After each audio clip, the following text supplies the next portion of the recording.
네, 방금 소개받은 창원대학교 구본국입니다. 오늘 초구에 홈런을 쳐가지고 제가 너무 재밌는 강의를 해주셔서 조금 부담이 되긴 하는데 따지면은 약간 하이텍 아니면 요즘 핫 이슈 이런 걸 너무 많이 보여주셔서 재밌었고요. 저는 사실 뭐 어떻게 따지면 고전이죠. 클래식이죠, 클래식. 좀 오래된 학문이고, 오래된 학문인데, 이제 최근 들어서 조금 산업체라든지 학교에서도 많이 사용하고 있는 CFD, 전산유체학에 대해서 조금 강의를 이제 하고자 합니다. 그래서 아웃라인은 뭐 아까도 오토만 박사에게 얘기를 했다시피 제 소개를 간단하게 할 거고요. 그 다음에 CFD에 대해서 조금 설명을 할 건데 그 이유는 뭐 여러분들 조선과 출신들도 있을 거고 기계과 출신들도 있죠. 그 조선과 출신들은 요즘에는 학부 때 CFD 강의를 하더라고요.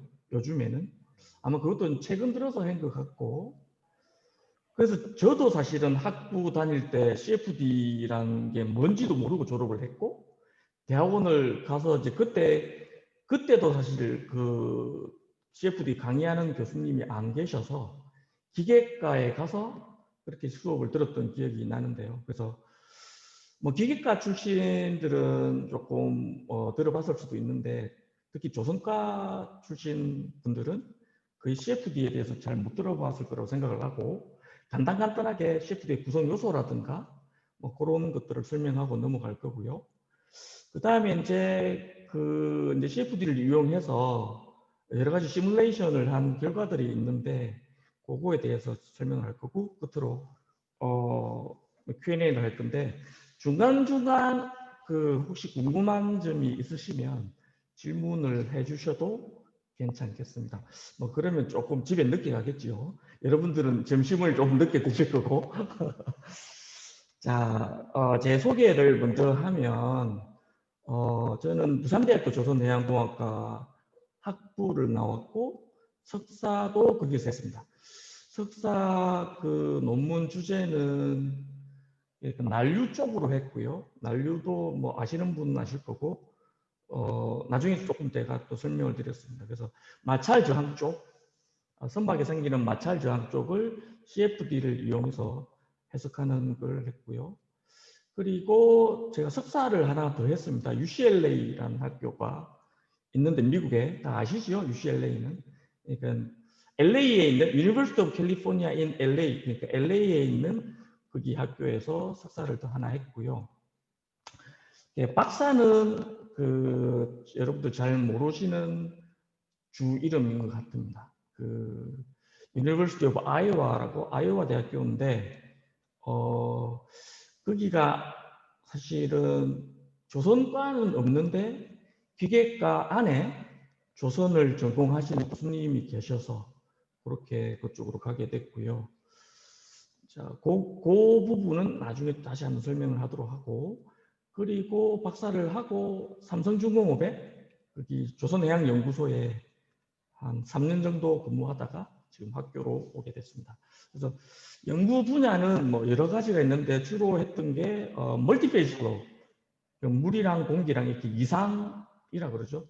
두 개의 상을 같이 푸는 거, 특히 이제 웨이브 브레이킹 쪽 그런 쪽도 했고, 뭐 해양 플랜트 쪽에 많이 생기는 웨이브 런업이라든지 아니면 에어갭, 그리고 주로 삼성에서 했던 일은 웨이브 로드 어널리시스, 그러니까 선박이나 뭐 특히 해양 플랜트죠. 해양 플랜트가 주 그거였으니까 해양 플랜트에 들리는 웨이브 로드 계산을 주로 했습니다. 그리고 좀 넘어가 보면 지도가 있는데 어차피 UCLA는 많이 들어보셨죠. 그리고 왜 한 번씩 그 라디오 뭐 이야기를 하던데 가수 김흥국 씨가 옛날에 나와가지고 UCLA를 우클라라고 이렇게 소개를 했던 그런 뭐 이라도 있다 그러던데 좀 유명한 학교긴 하죠. 자, UCLA는 다 아시니까 일단 유니버시티 오브 아이오와 대학교에 대해서 조금 설명을 드리면 미국에는 한 50개 주가 있죠. 이렇게 지도에 보시면 50개 주가 있는데 아이오와는 여기 일리노이 옆에 있어요. 여기가 위도로 따지면 위도로 해야 되나 경도로 해야 되나 높이 위도로 따지면 한국으로 따지면 어느 정도 될까요? 여기가 왜 아오지 탄강 들어보셨죠? 아오지 탄강 그쯤 됩니다. 그쯤 되면 여기가 상당히 춥거든요. 겨울 지금쯤 아마 겨울 눈이 많이 쌓였을 거예요. 지금쯤 11월 달부터 거의 4월 달까지 겨울이거든요. 11월 달에 눈이 내리기 시작해서 4월 달까지 눈이 안 녹습니다. 그래서 볼 것도 아무것도 없습니다. 눈이 많으면 사실 산이라도 있으면 뭐 스키라도 타러 갈 텐데 뭐 산이 없어요. 그래서 스키라도 없습니다. 뭐 주변에 있는 거 여기 보시면 이렇게 뭐 옥수수 주로 아이오와는 옥수수고요. 네브라스카도 마찬가지고 그러니까 아이오와에서 콜로라도까지 가는데 한 12시간 정도 걸립니다. 12시간 정도 걸리는데 산이 하나도 없어요. 평지예요. 다 평지. 조금 열악한 조건이죠. 그래서 아이오와 대학교에 있을 때는 할 게 없습니다. 놀 것도 없고 뭐 그렇다고 공부는 그렇게 많이 안 한 것 같은데 하여튼 애 키우기는 좋을 것 같습니다. 놀 게 없어서. 자, 좀 넘어가 보면 뭐 아이오와 대학교 이렇게 생겼어요. 여기 대학 본부 건물이고요. 그리고 위치는 아이오와 이렇게 주가 이렇게 돼 있는데 아이오와 대학교가 있는 데가 아이오와 시티라는 동네가 있어요. 여기에 있고 여기서 시카고까지 가는데 한 3시간 정도 걸립니다. 3시간 정도 걸리고 참고로 혹시 아이오와 뭐 갈 일이 거의 없을 건데 아이오와 안에서는 소주를 안 팝니다. 소주 그게 뭐를 리커샵이라고 그러죠. 그 브로커들이 없어서 소주가 아예 안 팝니다. 그래서 소주를 사려면 3시간 운전해서 시카고까지 가셔야 소주를 구경할 수 있을 겁니다. 자, 그리고 학교 마크도 있죠. 대학교마다 학교 마크가 있는데 얘가 뭐같이 생겼습니까? 보시면 새 머리처럼 보이죠? 독수리라고. 독수리는 아니고 매입니다. 매. 그러니까 머리죠. 머리고 이게 보통 노란색부터 골드라 표현하는데 골드랑 블랙이랑이 색깔입니다. 학교 색깔. 자, 그리고 제가 있던 연구소 소개를 조금 할 건데 연구소가 이렇게 전정이 이렇게 생겼어요. 이름은 IIHR이라 부르고 Iowa Institute of Hydraulic Research라고 해서 여기는 조선과만 있는 게 아니고요. 조선과에도 왜 구조 유체 설계 분야가 많잖아요. 그래서 여기 랩은 그 하시는 분들만 있어요. 조선과만 있는 게 아니고 기계과도 있고 토목과도 있고 뭐 등등등 있습니다. 그리고 오른쪽 이분은 뭐 제가 그렇게 좋아하는 분은 아닌데 제 지도 교수님입니다. 지도 교수님이고 자세히 보시면 그 옛날에 지금 나이가 그렇게 많지 않으면 잘 모를 텐데 만화 영화 중에 스머프라고 혹시 만화 영화 아십니까? 스머프에 거기 악당으로 나오는 분이 있죠. 그분하고 엄청나게 닮았죠. 그래서 우리는 파란색 그 대학원 다닐 때 그 파란색 옷을 입고 다녀야 되나 뭐 그런 농담도 하고 했는데 이분이 성이 스턴이거든요. 스턴 우리가 배 그 뒷부분 스턴이고 스턴이 어디 쪽 계열의 성이냐 하면 유태인 계열의 성이에요. 그러니까 유태인이에요. 유태인. 사실 유태인 좀 악랄하거든요. 장사꾼들이죠. 장사꾼들. 자, 그리고 요 지금 여기 그림에서는 잘 안 보이는데 요 밑에 지하에 가면 수조가 하나 있어요. 수조 예인 수조가 있는데 요게 예인 수조입니다. 밑에 있는 2개 그림이 예인 수조이고 유튜브도 보면 좋은데 잠시만요. 일단 요거는 좀 조절을 해야 될 것 같아서 예인 수조가 있고요. 한 10년 전에 사각 수조를 하나 팠습니다.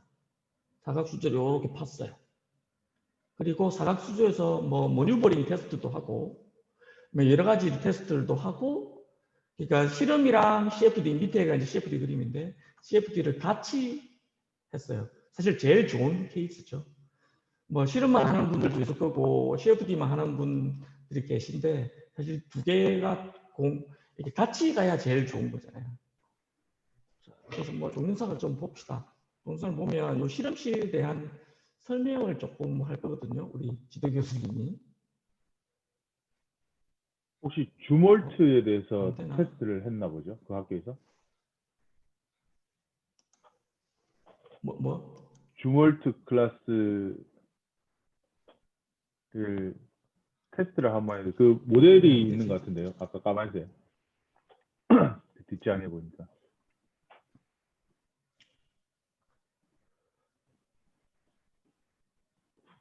왜 안 되지? 아까 됐는데. 된다. 되네요.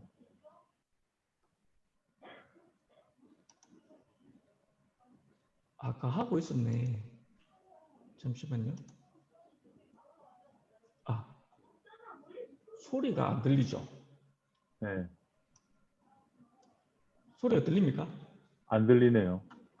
쉐어해 주십시오. 소리는 제일 비옵션에 가서 소리는 뭐 쉐어해 안 주시면 들으셔도 돼요. 예. 어차피 못 알아듣는 거 아닙니까? 아니 뭐 자막이 안 뜨나? 자막이 뜰 텐데. 하여튼 요거는 지금 외부 베이신에서 사각 수조에서 실험하는 거랑 지금 이렇게 CFD로 풀어서 같이 이렇게 한다 이런 얘기입니다. 사실은 보시면 이게 뭐 나중에 또 언급하겠지만 여기 CFD10 아이오와라고 우리가 인하우스 코드예요. 이 연구소에서 계속 한 20년 동안 개발한 거죠. 계속 개발해 오고 있고 이 코드로 지금 계산을 하고 있는 그런 형태입니다. 자막이 안 뜨네.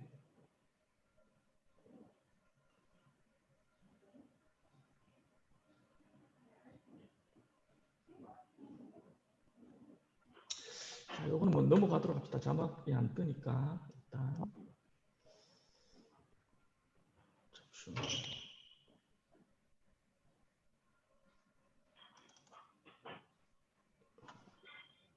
어디로 연결된 거지 지금 얘가? 이거 한번 지우고 다시 넘어가서 자 이제 보이시죠? 자, 저희 그 연구소랑 지도 교수님 소개를 한 거고요. 제가 여기까지 제 소개이고, 그다음 또 CFD 전산 유체학에 대해서 조금 설명을 하도록 하겠습니다. 뭐 요거는 뭐 그냥 넣어본 거고요. 그 유체학을 혹시 학부 때나 대학원 때나 공부를 하셨을 텐데. 유체학을 보면 이런 인물들이 나오죠. 뭐 아르키미데스도 있고 뉴턴도 있고 오일러도 있고 베르누도 있고 등등등 있고, 그다음에 또 유명한 사람 중에 하나가 네이비어 스톡스. 이거 두 사람이죠. 이퀘이션에 나올 텐데. 그리고 또 레이놀즈도 나오고 뭐 테일러도 있고. 콜모그로프는 잘 모르실 텐데 요거는 난류 쪽으로 하면 좀 유명하게 많이 쓰이는 것들이 있습니다. 자, 그러면 CFD가 무언가를 조금 설명을 해보도록 하겠습니다. CFD는 한국말로 하면 전산 유체학이 될 거고요. 유체학은 뭐 여러 가지 푸는 방법이 있을 텐데 크게 세 가지가 있습니다. 보시면 여기 AFD 이론적 유체학, 그 다음에 EFD 실험 유체학, 그리고 마지막으로 CFD 전산 유체학, 이렇게 크게 세 가지로 나눌 수 있고요. 옛날에는 사실 때 이론 유체학을 풀려고 사람들이 노력을 했겠죠. 근데 이제 뭐 나중에 식이 나오겠지만 특히 이제 네비어 스톡스 방정식 같은 거는 이론적으로 안 풀리거든요. 비선형 텀 때문에. 뭐 그래서 뭐 많은 부분을 포기하고 아니면 어떤 부분들은 비선형화되어 있는 거를 선형화시켜서 그렇게 풀기도 하고, 그럼 제약이 있겠죠. 다 풀 수가 없다는 거죠. 그래서 또 사람들이 했던 게 실험 유체학이죠. 자, 그러면 실험을 하자. 모델을 만들어서. 자, 실험 중에도 사실 제일 좋은 실험은 실선 테스트하는 게 제일 좋죠. 실선 테스트하는 게 제일 좋은데 실선 테스트를 할 수 없는 이유가 많지요. 돈도 있고 뭐 여러 가지 제약 조건들이 있기 때문에 실선 테스트를 못 할 거고 모델 테스트를 한다는 거죠. 근데 모델 테스트도 제약이 있다는 거죠. 뭐 여러 가지 이야기 있을 텐데 그거는 조금 이따 나올 겁니다. 그것도 설명하도록 하고. 그래서 사람들이 생각하는 게 그러면 컴퓨터로 풀자. 컴퓨터로. 근데 이제 또 문제가 생긴 게 옛날에는 한 10년, 불과 10년, 20년 전만 해도 컴퓨터 그렇게 안 좋았죠. 컴퓨터가 급속하게 좋아졌잖아요. 뭐 이렇게 데이터 주고받는 그런 것뿐만 아니고 물론 그런 것 때문에 지금 신 교수님 하시는 AI 이런 것들도 엄청나게 발달했을 것 같은데, 그러니까 CFD를 하기 위해서는 일단 컴퓨터로 하기 때문에 컴퓨터의 성능이 많이 좋아졌기 때문에 요즘 많이 각광을 받고 있다고 생각을 합니다. 자, 그러면 특히 이제 설계 분야, 뭐 해석도 마찬가지고 설계할 때도 CFD가 많이 쓰이죠. 왜냐하면 옛날에는 실험하고 뭐 이렇게 만들어 가지고 테스트 해보고 또 안 되면 다시 또 만들고 테스트 해보고, 그러면 돈, 시간 뭐 여러 가지가 많이 쓰이죠. 이제 그러면서 그것보다는 그러면 컴퓨터로 하자. 그러면 시간이라든지 뭐 제약 조건이라든지 이런 걸 다 조금 허물 수 있으니까 그렇게 해서 셰프들이 많이 좀 사람들이 곽광하게 된 거고요. 그래서 이제 두 번째 보시면 제약 조건들이 많죠. 첫 번째는 제가 설명을 드린 거고, 어차피 풀스케일로 다 시뮬레이션 자체도 사실 풀스케일로 하면 힘듭니다. 왜냐하면 너무 크죠, 양이. 뭐 나중에 나오겠지만 그리드나 메시나 이런 게. 그리고 풀스케일로 하려면 아까 레놀스 나왔죠? 레놀스 넘버가 뭐 10에 10몇 성 이렇게 넘어가기 때문에 그게 너무 힘들거든요. 그런 게 있어서 안 되는 거고. 두 번째는 이제 실험을 하다 보면 여러 가지 환경적인 문제가 발생한다는 거죠. 그런 문제들을 시뮬레이션은 극복해 줄 수 있다는 거죠. 왜냐하면 세팅을 해주면 되니까. 특히 가서 사람이 뭐 하는 게 아니니까. 세 번째는 뭐 해저드라는 뜻을 아시는지 모르겠는데 얘는 위험이라는 뜻이죠. 위험. 그러니까 실험할 때도 왜 위험한 것들이 있잖아요. 뭐 폭발을 한다든지 아니면 레디에이션 같은 게 있다든지 방사능 뭐 그런 게 있어서 그런 것들도 실제로 실험을 하면 힘들다는 거죠. 그런 것들을 시뮬레이션을 해서 위험하지 않게 하겠다는 것들이고, 그런 여러 가지 장점들이 있기 때문에 CFD를 한다고 생각하시면 되겠습니다. 자, 그러면 CFD는 어디에 사용할 수 있을까? 사실 무궁무진합니다. 요즘 쓰는 분야가. 저희는 이제 조선해양공학과니까 조금 그쪽에 타겟을 맞춰서 하는 거지만, 뭐 한번 보시면 뭐 비행기 설계도 CFD를 하고요. 뭐 자동차, 그리고 요즘 제일 핫한 이슈가 여기입니다. 바이오메디칼 쪽. 자, 여기 오른쪽 그림에 보시면 이게 안구 쪽이거든요. 눈알. 안구 쪽도 할 수 있을 거고, 제가 아이오와 있을 때 기계과 교수님이 어떤 쪽으로 하시냐면 폐 있죠, 런. 폐 쪽에 이게 조직들이 점점 작아지거든요. 혈관하고 이렇게 붙어가지고. 근데 혈관이 이게 엄청나게 시뮬레이션이 어려운 게 리지드 바디가 아니잖아요. 같이 움직이거든요. 그런 게 FSI라고 해서 같이 연동시켜서 구조랑 유체랑 같이 연동시켜서 해야 되고, 또 한 가지 문제는 이게 스케일이 한 가지 스케일이 아니에요. 큰 스케일부터 작은 스케일이기 때문에 멀티 스케일이라서 그것들을 다 고려하려면 이게 또 엄청나게 어렵다는 거죠. 왜냐하면 이런 것들이 있죠. 마이크로 스케일, 우리가 지금 보통 이제 마이크로 스케일이 아니고 매크로 스케일이죠. 좀 큰 세상에 살잖아요. 우리가 지금 사는 세상은 뭐 힘들도 보시면 뭐 여러 가지 힘들이 있잖아요. 그런 우리가 지금 중요하게 생각하는 힘들이 마이크로로 가면 완전 다른 세상이거든요. 그런 세상이 있기 때문에, 그러니까 스케일 자체가 달라지면 이 시뮬레이션이 각각 스케일에 같이 해주고 나중에 이것들을 다 뭉쳐줘야 된다는 거죠. 그래서 엄청나게 어려운데 그거를 그 미국에서 뭐 펀드를 받아서 하시는 걸 봤는데 힘든 것 같더라고요. 보니까 재미있기는 하겠던데. 자, 그런 것들이 있고요. 자, 그다음에 화학 쪽도 많이 있습니다. 화공 쪽, 케미컬 프로세싱, 특히 해양 플랜트 위에 탑사이드 쪽에 이런 것들이 많이 올라가죠. 그래서 화공 쪽에도 보시면 뭐 이런 쪽 시뮬레이션 하는 분들도 많이 계시더라고요. 자, 그리고 그 다음은 아까 신 교수님 언급하신 거 공조 파트, HVAC. 요것도 뭐 HVAC이 히팅, 벤틸레이션 그리고 뭐 에어 컨디셔닝 이렇게 해가지고 그 공기가 어떻게 빠져나가는지 뭐 그런 것들을 또 시뮬레이션 할 수 있고. 자, 세 번째 하이드롤릭스는 토목가에서 많이 하는 겁니다. 특히 댐 같은 거 할 때 물이 얼마만큼 뭐 댐은 문을 몇 개를 열었을 때 물이 얼마만큼 방류가 되고 어디까지 가고 뭐 홍수 나고 왜 이번에 태풍 불어가지고 장마 때 홍수 나고 많이 했죠. 뭐 그때 뭐 피해를 많이 봤을 텐데 하여튼 이런 것들도 시뮬레이션 할 수 있다는 거죠. 그래서 뭐 둑을 어디까지 쌓아야 되고 그래야 물이 홍수가 안 나고 뭐 그런 것들도 할 수 있다는 거죠. 자, 뭐 마리는 어차피 저희 분야니까 생략을 할 거고요. 그다음 오일 앤 가스, 그 해양 플랜트 쪽도 많이 하고 요거 밑에 있는 그림은 드릴빗이죠. 이렇게 드릴링 할 때 드릴빗 그런 거 할 때 이제 드릴빗이 회전을 하잖아요. 회전을 하면 이제 윤활유 같은 게 있어야 되거든요. 특히 이제 윤활유를 머드 같은 걸로 많이 쓰죠. 물 섞어서 진흙 같은 걸 머드 같은 걸 많이 쓰는데 그런 쪽 시뮬레이션 하는 것들이고. 그 다음에 그 옆에는 이제 파워 제너레이션 하는 파워 플랜트 쪽 그런 것도 해석을 할 수 있고. 그 다음에 오른쪽 스포츠가 나와 있는데 보시면 혹시 이제 자전거를 타시는 분들이 있는지 모르겠는데 자전거 특히 사이클 하는 그 선수들 있죠.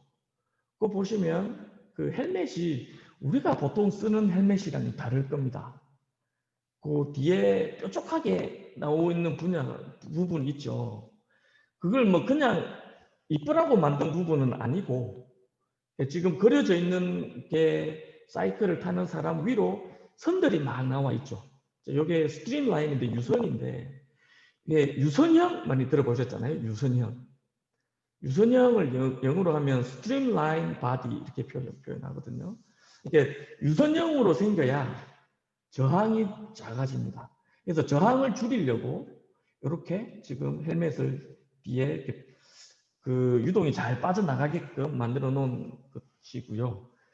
그리고 여기는 뭐 그림이 없는데 그 수영복도 유체역학적으로 잘 설계해서 왜 요즘 보시면 수영복 전신 수영복 다 입고 나오는 경우가 있잖아요. 수영 선수들 보면 그 이유가 그걸 겁니다. 아무래도 뭐 그런 이유들 해서 스포츠도 사실 요즘은 과학적으로 많이 접근하잖아요. 골프도 마찬가지죠. 뭐 골프 치시는 분 계실 텐데 골프에 딤플이 왜 있을까요? 딤플이 있음으로 해서 골프공이 아주 멀리 가거든요. 딤플이 없는 거랑 비해서. 그런 것들도 유체학적으로 그 CFD로도 해석을 합니다. 할 수 있고, 그리고 딤플의 모양, 그리고 딤플의 개수, 딤플의 위치, 이런 것에 따라서 아마 그 거리가 나가는 게, 그리고 그 어떻게 나가는가에 따라 다 달라질 건데, 그런 것들도 다 시뮬레이션해서 그 계산을 하고 합니다. 그렇게 하시면 되고. 자, 그러면 이제 CFD가 전선임 육학을 어떤 식으로 하느냐. 요거는 크게 보시면 인하우스 코드를 쓰느냐 아니면 상용 코드를 쓰느냐를 좀 크게 나눌 수 있고요. 이 인하우스 코드는 어차피 이제 그 연구소나 뭐 학교나 산업체에서 자기들 나름대로의 코딩을 해서 만든 거라서 조금 특색이 각각이 다릅니다. 그거는 좀 설명하기 조금 애매한 부분이 있어서 상용 코드를 예를 들어서 제가 조금 설명을 하도록 하겠습니다. 어차피 여러분들이 그 CFD 전공을 하신 분들은 전공을 하셨거나 하고 있는 분들은 어차피 인하우스 코드를 해야 될 거고요. 특히 박사과정 같은 경우는 상용 코드가 써가지고 박사 졸업하기는 조금 힘든 그런 면들이 있을 것 같습니다. 그래서 이제 상용 코드는 조금 잘 CFD를 많이 안 접해 보신 분들은 상용 코드를 조금 배워서 쓰실 수도 있습니다. 제가 지금 학부 수업을 하는데 상용 코드가 상용 코드는 근데 돈 주고 사야 되잖아요. 자, 그런 학생 버전 있거든요. 특히 안시스 같은 경우, 플루언트 같은 경우, 그게 다운받으니까 한 1년 정도는 쓸 수 있게끔 해주더라고요. 근데 안시스 안에는 뭐 유체뿐만 아니고 CFD뿐만 아니고 구조 분야도 있더라고요. 그 안에 다 들어가 있더라고요. 근데 그러다 보니까 용량이 조금 많이 크더라고요. 한 6.5기가 정도 됐는데 zip 파일이 6.5기가인데 그거 푸니까는 25기가 되더라고요. 그래서 학생들이 뭐 컴퓨터가 좀 안 좋은 학생들은 그게 컴퓨터에 안 깔린다고 그렇게 좀 불편하던 학생들이 있었는데 하여튼 그것도 한번 해보셔도 괜찮을 것 같아요. 안시스는 통으로 다운받아서 그 안에 구조도 있고 뭐 유체도 있고 뭐 아쿠아 같은 그런 뭐라 그러지 멀티피직스 그렇게 해주는 시뮬레이션 해주는 그런 프로그램들이 있으니까 그런 것들도 좀 사용해 보시면 좋을 것 같고요. 그래서 이제 CFD 상용 코드에 대해서 조금 말씀을 드리면 지금 5가지로 좀 분류를 해놨는데 첫 번째는 지오메트리고 두 번째는 피직스고 세 번째는 메시고 그다음에 네 번째는 솔브고 다섯 번째는 이제 리절트인데 요거 한 개씩 조금 설명을 하도록 하겠습니다. 뒤에 자, 프로세스 전체 그림을 보시면 이렇게 돼요. 지오메트리는 뭐 우리 예를 들면 우리가 선박 같은 경우는 배가 되겠죠. 배된 그런 뭐 모델링이나 그런 정보를 가지고 있어야 되겠죠. 그리고 그 지오메트리 안에는 모델링을 하고 나서 우리가 풀 수 있는 도메인을 정해야 됩니다. 도메인이 뭐 사각형으로 생겼을 수도 있고 아니면 원으로 생겼을 수도 있고 여러 가지 그거는 뭐 2개 섞였을 수도 있고 문제에 맞게끔 그렇게 셋업을 해주시면 되고요. 그다음에 이제 피직스인데 얘는 이제 어떻게 셋업을 하냐인 거예요. 사실 상용 코드는 그 안에 다 짜져 있기 때문에 사실 클릭만 하면 되게 됩니다. 아니면 요즘 뭐 아까도 이제 그 강의 아니면 AI 뭐 이런 거 강의도 보시면 뭐 유튜브 이런 데 가시면 많잖아요.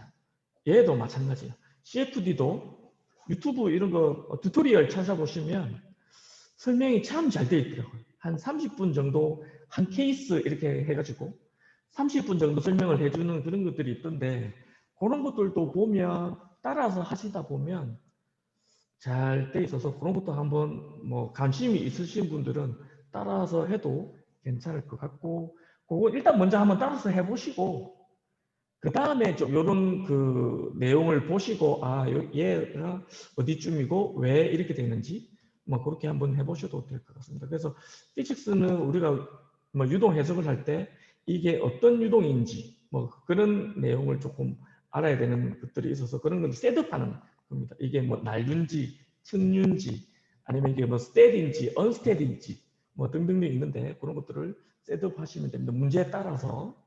그리고 이제 중요한 게 바운더리 컨디션이죠. 이니셜 컨디션이다. 왜 모든 어차피 CFD는 나중에 조금 이따 설명하겠지만 지배 방정식을 푸는 거죠. 지배 방정식 주로 우리가 2가지를 생각하는데 연속 방정식이랑 네비어 스톡스 방정식 이 2가지를 풀 건데 다 미분 방정식입니다. 미분 방정식을 풀 건데 미분 방정식을 풀 때 우리가 필요한 것들이 보면 바운더리 컨디션, 경계 조건이랑 그리고 이니셜 컨디션, 초기 조건이죠. 얘들이 있어야 우리가 풀고자 하는 걸 정해준다는 거죠. 그렇게 조금 이해를 하시면 될 것 같고 그 다음 하는 게 메시 뭐 메시라 표현해야 되고 아니면 그리드 표현해야 됩니다. 그리드는 메시는 크게 2가지 종류가 있습니다. 언스트럭처드랑 스트럭처드예요. 나중에 그림이 나올 거니까 그때 조금 확인을 하시면 되고 언스트럭처드는 말 그대로 얘는 모양이 없어요. 그냥 지 마음대로 생겼어요. 삼각형이 되고 뭐 오각형도 있고 여러 가지 형태로 되어 있고 스트럭처 그리드는 대부분 사각형으로 이루어져 있습니다. 그렇게 하시면 될 것 같고 자, 그 다음에 이제 솔루션을 할 텐데 얘는 이제 클릭을 하고 나서 프로그램을 실행시킬 때 하는 것들이에요. 프로그램을 실행시키면 이제 돌겠죠. 프로그램 런 할 텐데 그 하기 전에 이런 것들을 셋업을 하고 하는 것들입니다. 뭐 아까 방금 말씀드린 스테디 아니면 언스테디 그리고 얘도 우리가 혹시 수치 해석을 수업을 들었는지 모르겠는데 왜 반복법을 주로 쓰죠. 수치 해석하면 어떤 뭐 행렬을 풀든 뭐 방정식을 풀든 다이렉트로 푸는 방법이 있지만 다이렉트로 푸는 방법보다는 반복법을 이용해서 푸는 방법들이 주로 사용이 됩니다. 그래서 CFD 안에도 보면 수치 해석이죠. 일종의 수치적으로 푸는 거니까 얘는 정확한 해가 아니고 우리가 수치적으로 푸는 거죠. 그래서 만약에 해가 100%가 우리가 원하는 해라고 하면 그거 100%는 못 풀겠죠. 이론적으로 푸는 게 아니니까. 어떤 에러가 있을 거예요. 그래서 뭐 98%, 97% 아니면 좀 안 맞으면 뭐 더 내려오기도 하겠죠. 그런 식으로 이터레이션해서 푼다는 거죠. 그렇게 풀다 보면 이제 그 컨버전트 리밋이라고 그래가지고 수렴 조건을 준다는 거죠. 수렴 조건. 그래서 수렴이 얼마 정도 됐으면 거기서 멈춰라. 뭐 그런 셋업을 할 수 있는 게 솔루션이고, 누메리컬 스킴은 아까 수치 해석 시간에 했던 그런 스킴들 나옵니다. 뭐 룬지쿠타, 뭐 스킴들이 많죠. 뭐 크랭크 니콜스, 뭐 스킴들이 많습니다. 그런 스킴들을 어떤 스킴을 쓸지도 뭐 고민을 해서, 스킴은 어차피 문제마다 다 다를 수 있다는 거죠. 케이스 바이 케이스라 가지고 어떤 문제들은 어떤 스킴이 조금 알맞더라. 뭐 여러 사람들이 오랜 기간 동안 해보니까 뭐 예를 들면 에어포일을 풀 건데 어떤 스킴을 써야 에어포일에 좀 적당하더라. 뭐 그런 것들도 있고, 나중에 나오겠지만 난류 모델도 마찬가지예요. 난류를 풀 때도 어떤 문제에 따라서 난류 모델도 많죠. 뭐 여러분 뭐 써보신 적이 있는지는 모르겠는데 그 모델이 많기 때문에 그 상황에 맞게끔 난류 모델을 셋업하는 것들이 중요합니다. 물론 그러면 이제 뭐 논문도 많이 찾아봐야 되고 해야 되겠지만 그런 것들이 있습니다. 자, 그리고 이게 이제 런이 돼 가지고 솔루션이 나오면 얘를 보여줘야 되겠죠. 어떤 식으로. 자, CFD의 장점은 그거죠. 뭐 애니메이션, 이게 실질적으로 아까 뭐 버추얼 뭐 그런 얘기 하셨는데, 뭐 VR, AR 뭐 이런 얘기 하셨는데, 뭐 일종의 약간 그런 개념인 거죠. 우리가 실험하는 거를 CFD로 해서 그걸 보여줄 수 있다는 거죠. 그 상황 그대로. 나중에 제가 동영상을 많이 보여드릴 텐데 그런 개념인 거죠. 뭐 배도 움직이기도 하고, 웨이브가 오기도 하고, 뭐 그런 것들이 있으니까 나중에 조금 더 확인을 해보시면 될 것 같고요. 그 안에 아까 이제 오돈 박사 얘기했던 것 중에 하나가 CFD 만약에 그림을 보면 어떻게 이제 이해를 조금 해야 될지.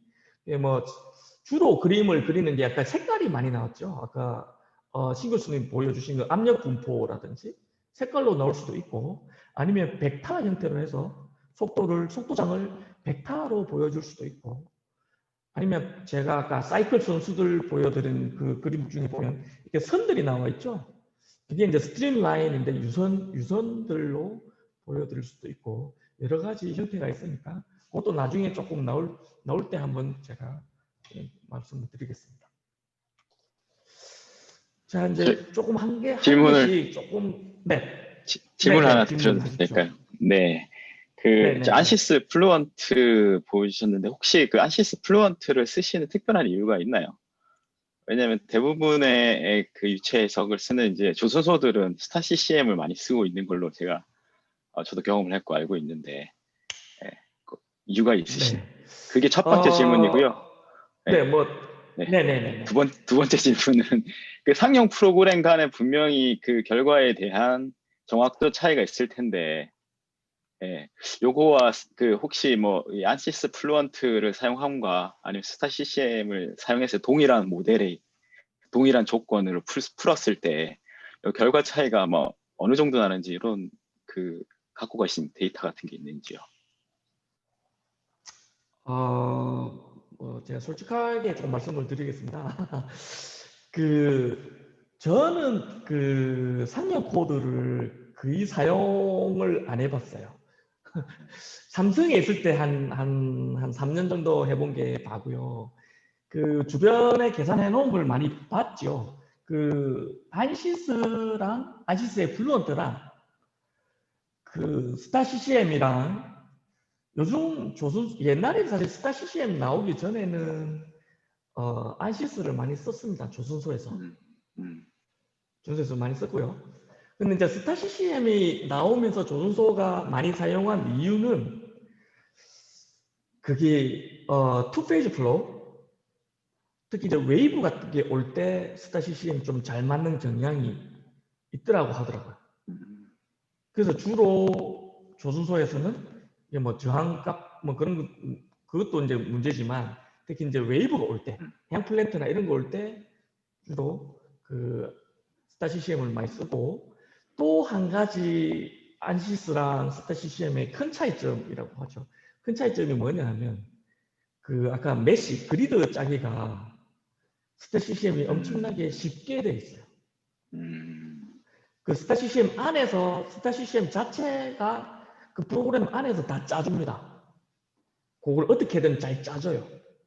그런데 이제 안시스는 그 안에서 뭐 갬빗이라고 하는 그런 프로그램이 있는데 그거는 조금 그렇고, 정밀하게 잘 짜려면 다른 프로그램을 다시 사용해야 돼요. 그리드젠이라는 프로그램이 있는데 보통 그 프로그램을 많이 쓰더라고요.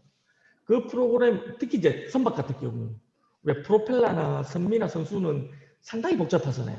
이게 모양이 전부 다 굴곡제잖아요. 그래서 그리드 짜기가 엄청나게 어렵거든요.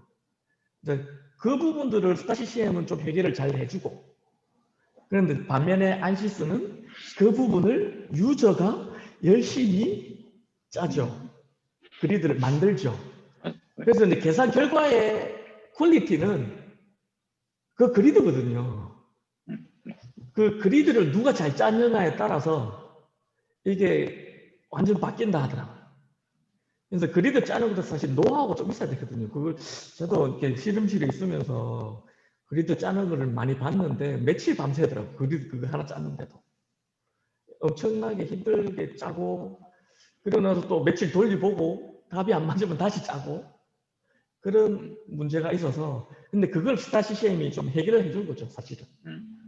조금 이렇게 셋업만 해놓으면 숫자적으로 이렇게 뭐 그리드 포인트가 얼마 이렇게 셋업을 해놓으면 스타 CCM에서 안에서 짜주더라고요.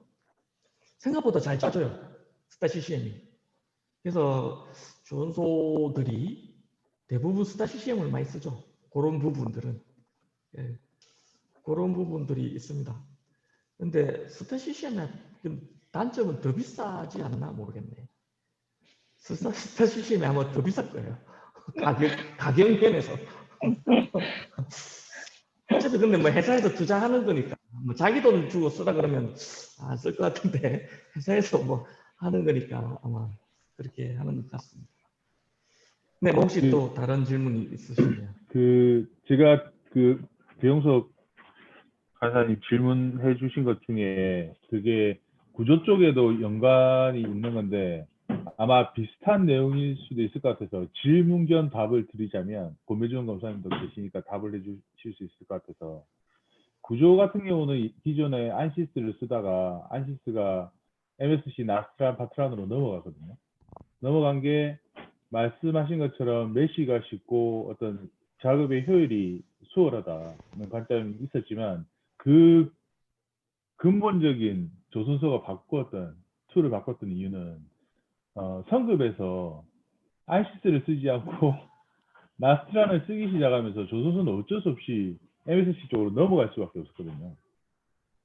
그래서 지금 성급에서 어떤 툴을 쓰는지 잘 모르겠지만 스타 CCM을 베이스로 해서 자기들이 리뷰를 한다고 하면 조선소는 자연스럽게 스타 CCM을 쓸 것 같다는 느낌이 언뜻 들어가지고 그런 것도 좀 영향이 있지 않을까. 맥시 짜는 거는 확실하게 안시스가 되게 좀 과거에는 힘들었는데 요즘은 툴이 메시만 해주는 툴이 생겨서 커버는 되는 것 같고, 해석 결과는 서로 그 경제 조건하고 이런 것만 잘 매치시키면 어차피 유한요소 해석법으로 풀기 때문에 큰 오차는 없는 것 같더라고요. 구조 해석했을 때는. 저도 CCM 쪽에 대해서 이제 히스토리가 될 수 있는데 조금 말씀을 드리면, 저희는 로이드는 스타 CCM을 많이 써요. 나머지는 쓰는데 그냥 쓰는 거고, 메인으로 스타 CCM을 쓰고, 대신에 저희가 클라이언트들한테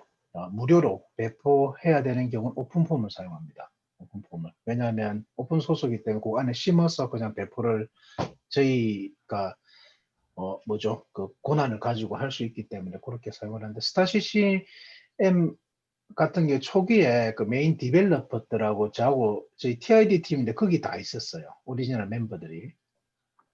그래서 보면 스타 CCM 오리지널 마린 쪽에 컨트리뷰션 로이드 레지스터에서 어마어마하게 많습니다. 그리고 실제로 그때 팀장이 왔다가 다시 그쪽 좀 다이렉트로 가 있거든요. 지금 다시 스타 CCM으로 옮긴 지가 그때 테크니컬 다이렉트로 돼 있을 건데 지난데 잠깐만 한 3, 4년 됐나? 그래서 일단 태생적 DMBGL도 그 같이 많이 합니다. 하는데 그쪽 메인 멤버들이 저희 쪽에 있다가 또 그대로 가서 저희들은 그래서 전통적으로 그쪽 CFD 실제로 하는 팀에서는 스타 CCM을 메인으로 씁니다. 그러니까 저희 팀은 오픈폼을 많이 씁니다. 예를 들어 저희들은 디벨롭을 하면 바로 배포를 해야 되기 때문에 무료로. 그래서 스타 CCM은 사용만 하고 오픈폼으로 디벨로퍼의 역할이 있기 때문에 그렇습니다. 예, 이상입니다. 예. 결국 성급이 개입되어 있네요. 제가 개입한 건 아닙니다. 저는 눈으로 본 것만 전달했습니다. 예. 그래서 항상 저희는 뿌리를 알아야 합니다. 지금 하여튼 거기 다이렉트로 가 있습니다. 예. 원래 저하고 같이 일하던 동료가. 네, 뭐 이제 오동환 박사도 말을 했지만 사실 그 산업체 입장에서는 선주가 제일 중요하죠. 선주가 노하면 뭐 그 스타 CCM 많이 가도 뭐를 해도 뭐 사실 노지. 그 뭐 예를 들면 이런 게 있었어요. 제가 삼성에 있을 때 운동 예산을 했었거든요. 운동 예산을 했는데 삼성에서 개발한 게 있었어요. 그 대전 연구소에서 그 개발한 게 있었는데 그걸 이제 사용을 삼성 그 대전에서는 그걸 사용하더라고요. 그래서 운동 계산을 했어요. 그리고 나서 이제 선주한테 갔죠. 선주가 노하죠. 못 믿겠다. 너 다시 DMV 거로 다시 해라. 와담이나 와심이나 뭐 그 DMV 코드로 다시 계산해라. 다시 계산해서 그거랑 맞으면 그거 사용해도 된다. 그 일을 2번 하게 됐죠. 그러니까 우리가 개발한 거를 쓴 거랑 DMV 거 다시 돌려가지고 맞는지 안 맞는지 비교해보고 그리고 나서 된 거죠. 그리고 선주 쪽에 선주 입장에서는 이야기하면 이해는 가는데 그쪽에 보면 또 어떤 게 있냐면 조선소는 이제 선주가 그건데 실제 질문을 동시에 똑같은 질문을 카피해서 보내요. 예를 들어 제가 하나 받고 선주가 받는데 선주는 기술적인 백그라운드가 없어요. 그럼 그걸 저한테 그대로 포워드 시키거든요. 예를 들어 삼성에서 받은 거 저한테 포워드를 시켜요. 예를 들면 건배중 검사는 뭐 그쪽에 스테빌리티 쪽으로 거의 대부분 바뀌는데 받으면 거기서 이제 노 해버리면 이제 노 돼버려. 이거는 못 믿겠다. 왜냐하면 저희들도 이래 프로시저가 있기 때문에 그래서 벗어나면 이게서 여기까지는 맞는 것 같으나 여기서 이 사이는 안 맞다 이래 그냥 그대로 보내 팩트만. 그러면 선주는 보면 no 이래 보내. 이게 비선 실세입니까? 아니 실제로 왜냐하면 선주가 결정을 못하니까 동시에 그냥 그대로 포드 시켜버려요. 큰 프로젝트가 있으면 삼성에서 컴플레인이 오잖아요. 그러면 오면 그거를 선주에서 다시 또 보내요. 그래서 실제로 다 연결돼 있기 때문에 그래서 서로 그지요. 예, 그런 것들이 안에 보면 의외로 서로 반대인 경우도 있습니다. 왜냐하면 선주가 조선소에다 요청하는 경우도 있어요.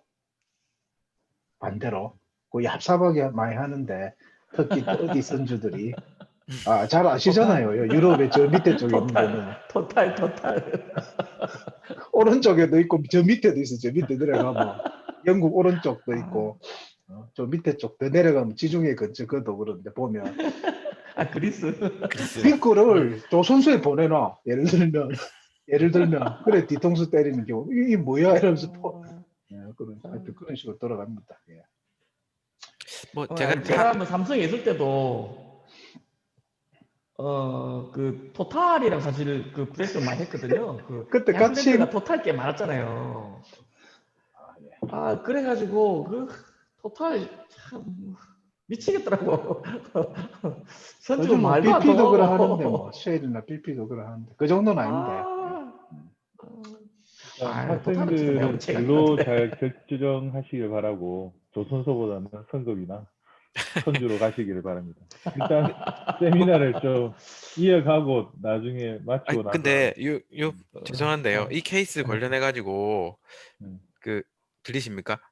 네, 잘 됩니다. 그 네네. 뭐 성급 입장 뭐 이런 게 나와서 나중에 이제 또 성급을 이렇게 그 대응하실 때 방법이나 이런 거를 하나 제가 부가적으로 말씀을 좀 드리려고 그러는데요. 뭐 CFD 툴이나 결과나 이런 것들은 뭐 소프트웨어에 따라서 다 뭐 천차만별이고 말씀하신 대로 스타 CCM 저희도 많이 쓰는 것 같아요.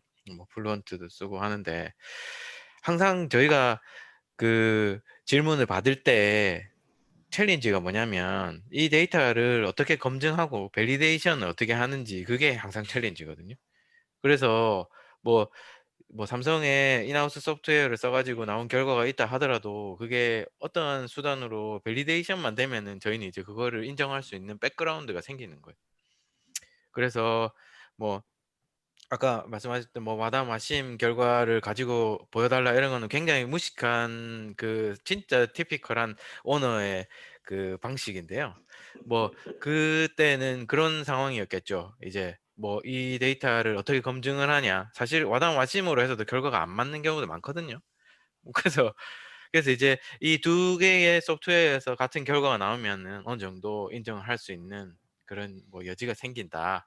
이제 그런 여유를 이제 저희 쪽에 주시면 이제 그걸 베이스로 해가지고 저희도 억셉트를 하기가 쉬워지는 거죠. 그래서 아무리 첨단 소프트웨어, 굉장히 잘 디벨롭된 소프트웨어에서 나온 결과값이라 하더라도 그게 이제 저희한테 왔을 때 이걸 저 사람들이 어떤 식으로 검증을 할 건지를 이제 그냥 던져만 주시는 게 아니라 약간 거기에 대한 여지를 좀 주시고 이제 그거를 음, 그 인ኳ리를 주셔야 저희도 이제 답을 할 수가 있는데 그게 없으면은 항상 저희는 컨저버티브하고 스트릭트하게 대응을 할 수밖에 없는 상황인 거죠. 그래서 뭐 그거를 뭐 어떤 식으로든 성급에 특히나 클래스 쪽에 컨택을 하시고 그런 그뭐 오피니언을 얻으시려고 하실 때는 항상 그거를 염두에 두시고 접근하시는 게 좋은 것 같아요. 뭐 저 같은 예로는 저는 사실 CFD를 많이 하진 않았어요.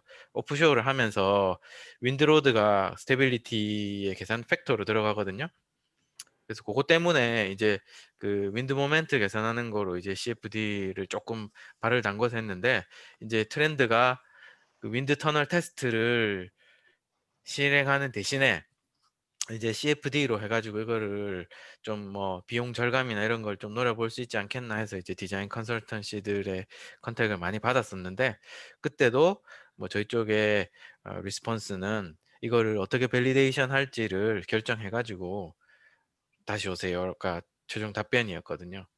그래서 그거를 이제 모든 그 준비를 하실 때 처음에 백그라운드를 깔고 가시면은 뭐 그렇게 뭐 저희가 좀 뭐 비상식적인 그런 답변이라든지 뭐 그런 거는 안 할 겁니다. 그래서 근데 여기 하나 오 박사님, 네, 네. 추가한다면 일단 다른 그 소프트웨어는 좀 더 식키핑 쪽이 특히 그래요. 그게 너무 케이스가 많아가지고 이게 밸리데이션을 불가할 겁니다. 아마 삼성이나 현대 정도 돼도 충분한 백데이터를 하기가 쉽지가 않을 겁니다. 그 정도 규모의 회사가 일일이 있어도. 그래서 다른 쪽은 좀 작은 거는 다르거든요. 근데 그래서 그쪽은 보면 받으면 만족하지 못하는, 보자마자 어떠하게 자료를 잘 준비해서 받아도 불만족스러운 느낌으로 보기 때문에 바로 덮어버리는 경우도 있거든요. 오픈하자면 이게 뭐야 이러면서. 그래서 잘 안 하는. 알겠습니다. 이상입니다. 죄송합니다. 예, 엄청 재밌는 세미나 형태이기는 한데요. 어브노멀하고 발표자는 뒷전에 있고 지금 참석 그렇죠. 하신 분들이 그대로 졸고 계시고. 이게 강의가 아니고 이게 뭐 토론 세미나 같은데 토론. 근데 저는 개인적으로 되게 이런 형태의 세미나가 되기를 바랬는데 다행히도 잘 되고 있는 것 같고 일단은 그래서 구 교수님께서 이어서 또 해주시면 또 시간이 조금 아니 지연되더라도 뭐 제가 뭐 이런 제가 식으로 조금 더 말씀을 드리면 예. 자, CFD가 가장 방금 전에 건배율 검사가 말한 것처럼 가장 취약점이 그거거든요. 밸리데이션이거든요. 이건 사실은 CFD 계산하는 사람들은 CFD 안 믿어요.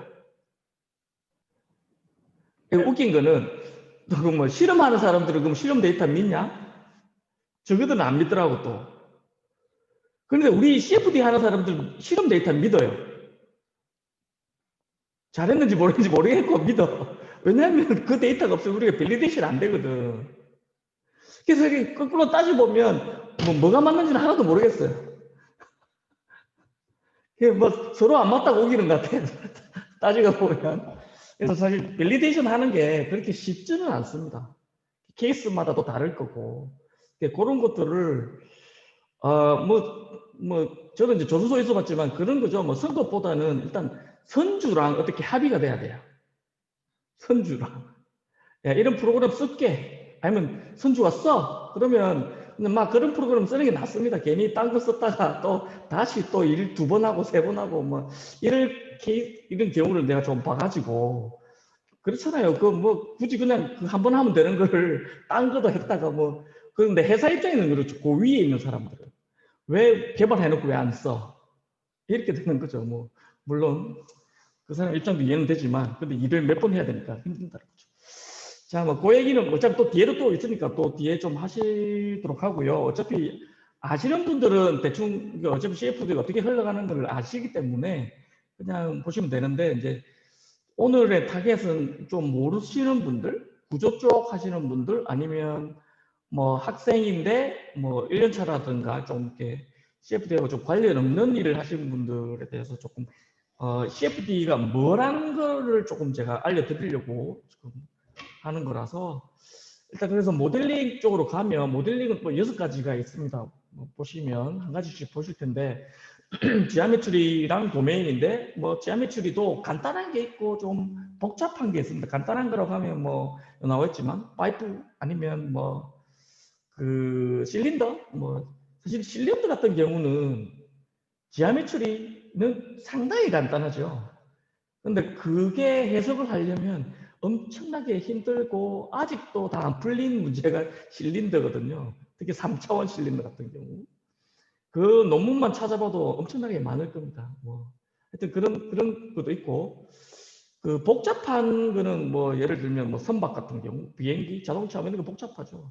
의외로 복잡한 거를 풀면 좀 뿌리칠 수가 있는 거죠. 야, 얘 복잡하니까 조금 뭐 이게 좀 뭐 컴포넌트들이 많으니까 합쳐보면 조금 에러가 날 수도 있어. 뭐 이런 끄덕지는 있다는 거죠. 단순한 거에 비해서. 뭐 그런 것들이 있고 도메인은 아까 얘기도 했다시피 도메인은 그 지오메트리에 따라서 사이즈가 논문을 좀 찾아보시면 뭐 몇 배, 사이즈가 뭐 가로로 몇 배, 세로로 몇 배, 뭐 그런 것들이 조금 정해져 있는 것들이 있거든요.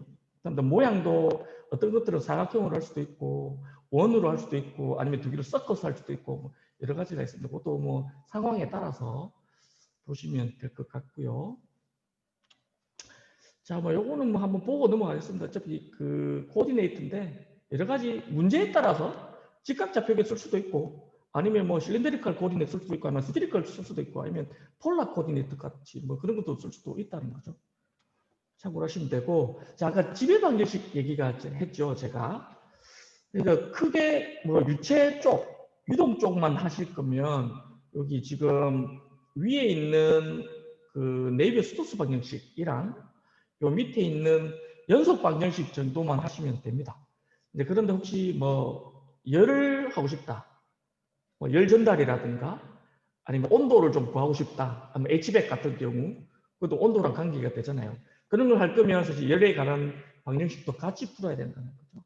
그래서 지배 방정식은 이렇게 생겼다 보시면 되고 그다음에 이제 플로우 컨디션을 얘기를 좀 할 텐데 여러 가지가 있죠. 뭐 얘가 지금 뭐 점성이 있는지 없는지 아니면 유동이 바깥으로 흐르는 유동인지 아니면 그 파이프 내에 흐르는 인터널 유동인지 그리고 중요한 거 얘가 난류인지 측류인지 그리고 뭐 비압축인지 압축인지 요거 클릭하는 거에 따라서 다 바뀌거든요.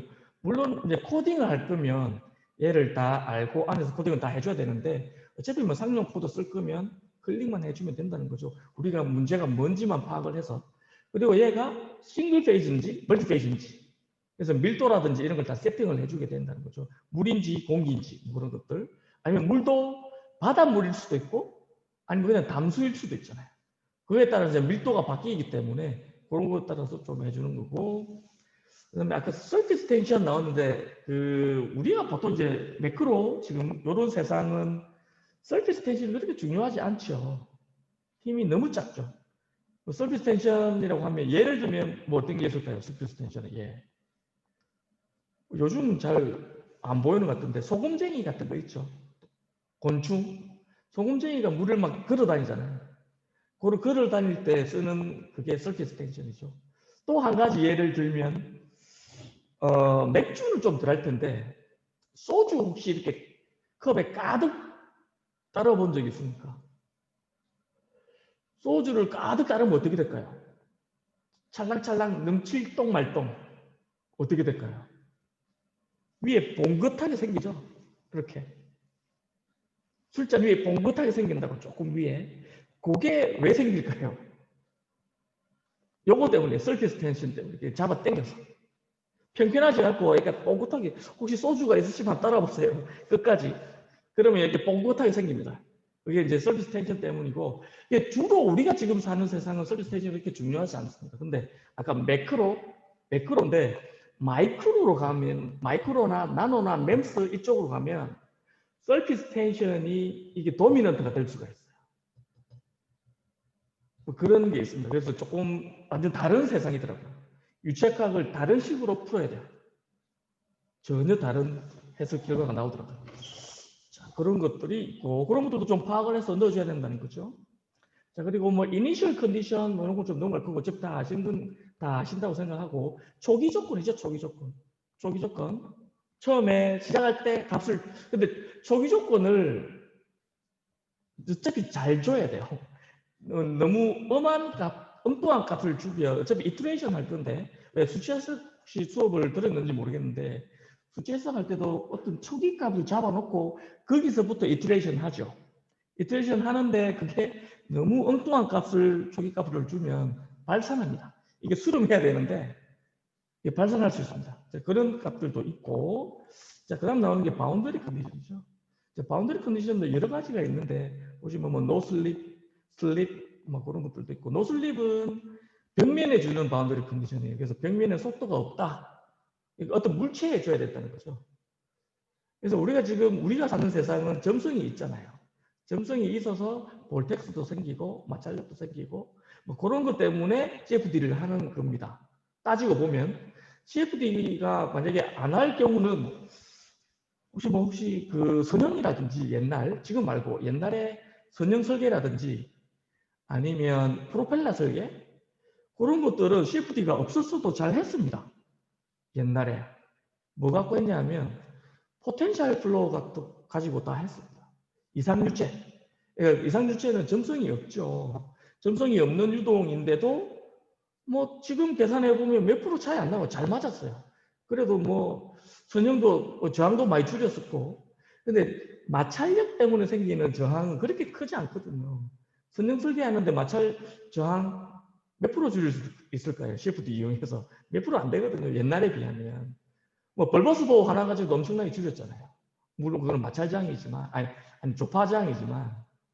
예, 그래서 지금 그런 것들도 다 생각해야 된다는 거죠. 그래서 그 바운더리 컨디션 경계 조건도 여러 가지가 있고, 뭐 이것도 한번 보시고 넘어가시면 될 것 같습니다. 요거는 특히 이제 셋업할 때 아까 했던 내용인데, 이런 모델을 가지고 얘가 뭐 난류인지 청류인지를 셋업하면 된다는 그런 내용이고요. 넘어갈 거고, 자, 난류 모델 얘기를 조금 하겠습니다. 난류는 청류에 반대되는 개념이죠. 그리고 레이놀즈란 사람이 어떤 무차원 수를 하나 소개했죠. 그게 레이놀즈 수인데 RE라고 부르는 건데, 레이놀즈 수에 따라서 청류인지 난류인지 구분을 합니다. 일단. 그래서 청류는 레이놀즈는 물론 이게 그 유동에 따라 다릅니다. 이게 뭐 내부 유동인지 외부 유동인지에 따라서 값이 조금 다른데, 일단 레놀즈 넘버가 작으면 청류입니다. 청류란 말은 이게 아마 한자어일 텐데 청을 가지고 이동하는 거예요. 그래서 뭐 이게 섞이고 이런 게 없어요. 청류는 속도가 느리고, 근데 난류는 말 그대로 난한 류예요. 지 맘대로 움직여요. 그래서 해석이 잘 안 됩니다. 통계적으로 해석을 해야 되고, 자, 그래서 난류를 풀면 청류는 상관없고, 난류를 풀 때는 모델들이 있습니다. 난류 모델. 뭐 몇 가지가 지금 제가 소개를 해놨는데, 제일 난류를 잘 풀 수 있는 모델이 DNS예요. DNS가 뭐에 약하냐면 다이렉트 뉴메리컬 시뮬레이션이에요. 바로 푸는 거예요. 말 그대로 다이렉트 뉴메리컬 시뮬레이션. 근데 얘만 풀 수 있으면 제일 좋은데, 얘를 풀려면 그리드를 엄청나게 많이 넣어야 돼요. 다 넣어줘야 돼요. 그리드를.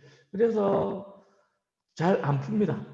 푸는 분야가 뭐 채널, 파이프 유동인데 채널 플로우 같은 경우 그렇게 DNS 하는 경우가 있고, 논문을 찾아보시면 거의 안 합니다. 주로 우리가 하는 거는 랜스를 많이 합니다. 자, 랜스는 뭐냐면, 뭐에 약자냐면 얘가 레이놀즈 에버리지드 네비어-스톡스 이퀘이션이에요. 그러니까 네비어-스톡스 이퀘이션을 레이놀즈 방법으로 평균치하는 건데, 이게 어떻게 평균하는 거냐 하면 시간 평균하는 겁니다. 시간 평균. 자, 시간 평균하면 뭐가 안 좋냐 하면, 우리가 순간순간 시뮬레이션하면 순간순간 그 유동이 바뀌죠. 그걸 다 볼 수 있는 게 사실 CFD의 특징인데, 그런 것들을 다 없애줘요. 시간 평균을 하기 때문에. 그래서 순간순간 할 수 있는 그런 유동 특징들이 있는데, 그걸 잘 못 잡아내고, 전반적으로 평균값을, 그러니까 전선적으로 조금 어떤 시뮬레이션 하고 싶다, 결과를 내고 싶다 하면 랜스를 씁니다.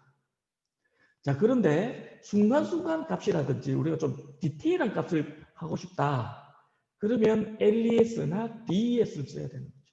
자, LES는 Large Eddy Simulation 이렇게 가지고, 그러니까 에디가 볼텍스죠, 볼텍스가 있는데, 큰 거는 잡고, Large Eddy니까 큰 거는 잡고, 작은 거는 뭐라 그래야 되지? 모델링 하는 거예요. 모델링. 그러니까 그걸 어떻게 하냐? 공간으로 얘는 평균치 하는 거예요. 공간으로. 랜스는 시간으로 평균하는 거고, LES는 공간으로 평균하는 거예요. 그래서 필터링 한다 그러는데, 필터링해서 큰 놈은 우리가 잡고 시뮬레이션 하고, 작은 놈은 우리가 그런 모델링 한다는 거예요. 그래서 LES는 랜스에 비해서 그 그리드가 상당히 많이 들어가야 됩니다. 시간이 많이 걸리죠. 그래서 보통 상점 코드는 LES 잘 안 합니다. 주로 랜스 씁니다. 랜스. 그렇게 이해하시면 되고, 좀 디테일하게 알고 싶다 그러면 LES를 해야 되는데, 저도 상용 코드로 LES 돌린 결과를 제가 거의 본 적이 없어서, 이게 정확도가 어느 정도 되는지는 아직 제가 장담을 못 하겠습니다.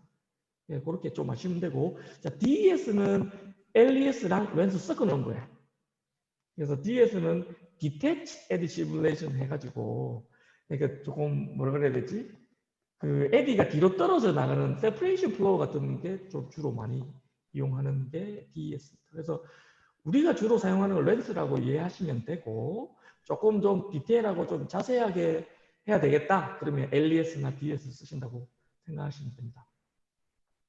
자, 그 다음 하나는 프리 서피스 모델링인데, 여기에서 보시면 뭐 여기 말고 주로 지금 우리 안시스나 그리고 스타CCM에 나와 있는 게 레벨 셋 방법 하나, 그다음 두 번째 방법은 보프라고 있습니다. 볼륨 오브 플루이드라는 방법이 있어요. 주로 보프 방법 많이 씁니다. 특히 스타CCM에 있습니다. 레벨 셋보다는, 레벨 셋은 사실 좀 옛날 방법이고, 보프 방법은 조금 생긴 지가 좀 얼마 안 됐어요. 그래서 웨이브 브레이킹을 좀 잘 잡아주는 게 보프 방법이고, 특히 이제 웨이브를 가지고 시뮬레이션 하는 경우는 보프 방법을 요즘에는 주로 씁니다. 그래서 그렇게 아시고, 혹시나 그 자유수면 문제를 풀 때 주로 보프 쓰니까 한번 보프를 써보시면 될 것 같아요. 그 자세한 내용은 사실 뭐 조금 찾아보시면 될 것 같고, 요게 이제 좀 예제가 나올 건데, 왼쪽 위에 있는 그림은 A에서 B, 아니 A에서 A 그림 보시면 A하고 B가 차이점이 이게 사실 동영상이 있으면 제일 좋은데 물방울을 이렇게 뭐라 그래야 되지? 흐트려 놓은 거 있죠. 확장시켜 놓은 건데 왼쪽 그림 보시면 오른쪽 부분이 다 없어졌죠. 보시면 왼쪽 그림은 레벨셋 방법이고 오른쪽 그림은 보프 방법이에요. 그래서 왼쪽은 거의 못 잡아내는 거죠. 오른쪽 그림은 그래도 뭐 중간 조금 비었어도 형태는 있잖아요. 그러니까 왼쪽은 거의 못 잡아내고 오른쪽은 형태라도 잡아낸다 이런 뜻이고 밑에도 마찬가지고 그래서 주로 지금 시뮬레이션 나중에 동영상이 있으니까 예제를 할 때 그때 조금 보여드릴 거고 요 세 케이스다 밑에 두 케이스랑 오른쪽 위에 있는 케이스가 제가 박사할 때 시뮬레이션 많이 했던 부분이고 최근에 했던 거 웨지 플로우 요것도 했는데 요거는 주로 제가 아이오와 있을 때 중국 포닥에 있었는데 중국 친구가 그때 이제 그 상용 코드가 아닌 인하우스 코드로 계산한 결과이고 여기는 사실 안 넣었는데 요 똑같은 케이스를 비슷한 케이스를 얼마 전에 제가 스타시시험으로 계산한 게 있는데 뭐 그리드가 좀 많이 차이가 많이 납니다. 요건 나중에 조금 말씀을 드릴 거고 그리드랑 그다음에 보통 요즘에 컴퓨터 한 개 갖고 안 하죠. 워크스테이션도 코어가 뭐 한 40코어 이렇게 되잖아요. 근데 얘는 코어를 한 3,000개 정도 썼어요. 그때 당시에. 한 10년 전에. 요거는 나중에 조금 얘기를 조금 하겠습니다. 그래서 그런 거고, 얘는 이 그림은 뭐 난류 모델이라든지, 지금 여기 보시면 주로 CFD가 색깔로 다 나타내거든요. 색깔로. 뭐, 압력도 있을 거고, 뭐, 속도도 있을 거고, 위에 지금 세 가지 그림이 있죠. 제일 왼쪽 그림은 지금, 이것도 건투어인데 색깔로 나도 아이소설피스라 해가지고 이렇게 스트럭처를 보는 그런 항들이 있어요. 뭐 다 수식으로 하기는 조금 복잡하니까 생략을 할 텐데, 난류 스트럭처, 난류 구조를 볼 때도 이런 거로 하면 잘 보입니다. 그리고 두 번째는 스트림 라인 나와 있던 거고, 세 번째는 오른쪽 제일 위에 오른쪽은 이제 볼티스트를 X 배 길이 방향으로 스테이션마다 잘라놓은 거죠. 어떤 스테이션은 어떤 볼테스가 걸리고, 어떤 스테이션은 어떤 볼테스가 걸리고, 뭐 이런 것들이죠. 그런 것들 나타내는 것이고, 자 제일 밑에 왼쪽 그림은 이게 브로치닝이라는 현상이 있습니다. 선박이 이게 터닝할 때 터닝을 하다 보니까 프로펠러가 밖으로 나와요. 그러면 얘가 이제 스테빌리티를 잃어버리겠죠. 그러면서 이제 배가 완전히 캡사이징은 아닌데 반쯤 이렇게 넘어갔다 시뮬레이션이니까 반쯤 넘어갔다 다시 올라오는데 그걸 시뮬레이션 한 결과가 있고요. 뭐 오른쪽도 뭐 젯 뭐 이런 거 나오는 거니까 한번 보시면 되고 워터젯. 질문 하나 해도 되나요? 요 그림은 나중에 동영상이 여기 있는지 질문. 모르겠는데 뭐 질문. 투바디도 있고. 네, 질문. 네, 질문. 그 앞장에 얼핏 보이던데 그 앞장 위에 그림을 보면 선수 쪽이 보통은 이렇게 선수가 이렇게 이렇게 설명을 어떻게 해야 되지? 이런 선수 형상이 이렇게 이렇게 생겼잖아요. 근데 지금 거 보니까 이렇게 생긴 것 같은데. 지금 왼쪽이 선수고 오른쪽이 선수일 텐데. 예, 왼쪽이 선수인데 선수 형상이 이렇게 생겼잖아요. 왜 이렇게. 지금 왜 그렇게 생겼냐 물어보는 거죠? 예, 그게 저항에 좋은 거지. 최근에 보니까 군함이나 선박들이 선수 형상을 바꾸더라고요, 저렇게. 왜 그런지 궁금해서. 자, 이게 뭐 저도 사실은 이게 어떤 배냐 하면 ONR 배예요, ONR. 예? ONR 혹시 들어봤습니까? 모르겠어요. 처음 듣는 거예요. 이게 Office of Naval Research라고 미국에 있는 한국말로 하면 뭐라 그래야 되지? 미 해군하고 연구소. 해군 연구소예요. 예. 해군 연구소 배니까 이게 군함이에요, 군함. 예. 최근에 군함의 주몰트도 그렇고 이 선수 형상이 이렇게 생긴 게 많이 나오더라고요. 그래서 무슨 이점이 있어서 그런지 궁금해서. 저도 그거는 자세히 모르겠는데 뭐 이게 알겠습니다. 개발적으로 해석만 한 거라서 개발적으로는 잘 몰라서 뭐 이유가 있겠죠. 이게 네, 이렇게 생긴 알겠습니다. 이유가 뭐 다음에 설계상에서 예, 저도 궁금해서 알겠습니다. 중간에 네, 알겠습니다. 중간에 저 끊어진 김에 저도 요 장면에서 아까 그 제일 위에 오른쪽에 그 네. 볼티시티를 나타낸다고 하셨잖아요. 예. 네네. 저 위쪽에 있는 제일 오른쪽 것이. 그래서 이게 네, 이 예, 각 요거. 각 섹션의 모양을 달리 가져가면 저기서 떨어져 나오는 볼티시티들도 다 다르게 나오겠죠, 분포가. 그러면 그렇죠. 그 모양상 볼티시티 관점에서 저 강도들이 제일 작게 나오는 놈이 뭐 형상에서 뭐 유리하다든가 이렇게 얘기를 해도 크게 틀리지 않는지. 그러니까 있는 거를 예, 해석을 해. 네. 그죠. 어차피 이제 볼텍스가 사실 저항의 원인이잖아요, 거의. 그래서 쟤를 어떤 식으로 줄일 수 있느냐. 그러니까 제가 이제 여기도 말씀드렸는데, 아이소설피스가 나중에 또 나올 텐데, 그런 그 난류 구조라든지, 아니면 볼텍스 구조라든지 이런 거를 다 그릴 수 있거든요. 이렇게. 이제 그것들을 줄이는 게 사실 저항을 줄이는 거예요. 그래서 어떤 뭐 핀을 단다든지, 아니 뭐 부가물을 단다든지, 그렇게 해서 볼텍스를 이렇게 줄이면, 요게 지금 빨간색으로 되어 있는 게 조금 뭐 파란색으로 바뀌겠죠. 그러면 저항이 좀 줄겠죠. 근데 사실 군함이기 때문에 사실 이렇게 만들지 않았나 싶습니다. 왜냐하면 그런 거 상관 안 하고 빨리 가야 되잖아요. 그렇죠. 그다음에 이제 피탐 확률 줄이려고 이제. 그러니까 그런 것도 있어서 아마 그 각지게 만드는 것 같고, 사실 각지는 안 좋잖아요, 일단. 근데 상선은 각지게 만들 수가 없죠. 속도가 안 나올 거니까. 근데 이제 군함이기 때문에 여러 가지 속도를 조금 뭐 감소를 시키더라도, 아니면 뭐 추력을 높이든지 뭐 어떤 방법을 하겠죠. 빨리 가려고. 근데 그런 것도 하면서도 뭐 아까 오버서 말하는 것처럼 비탐이라든지 아니면 스텔스 기능이라든지 그런 거 유리하기 때문에 아마 사각으로 하지 않았을까, 그렇게 추정할 수 있을 것 같습니다. 알겠습니다. 감사합니다. 자, 그럼 조금 넘어가 보면, 자, 얘는 지금 뭐 동영상에 있으면 좋은데 약간 지그재그 테스트도 하고, 지금 주로 이제 컨투어가 나와 있는 거죠. 컨투어인데 제일 왼쪽 다 그렇죠.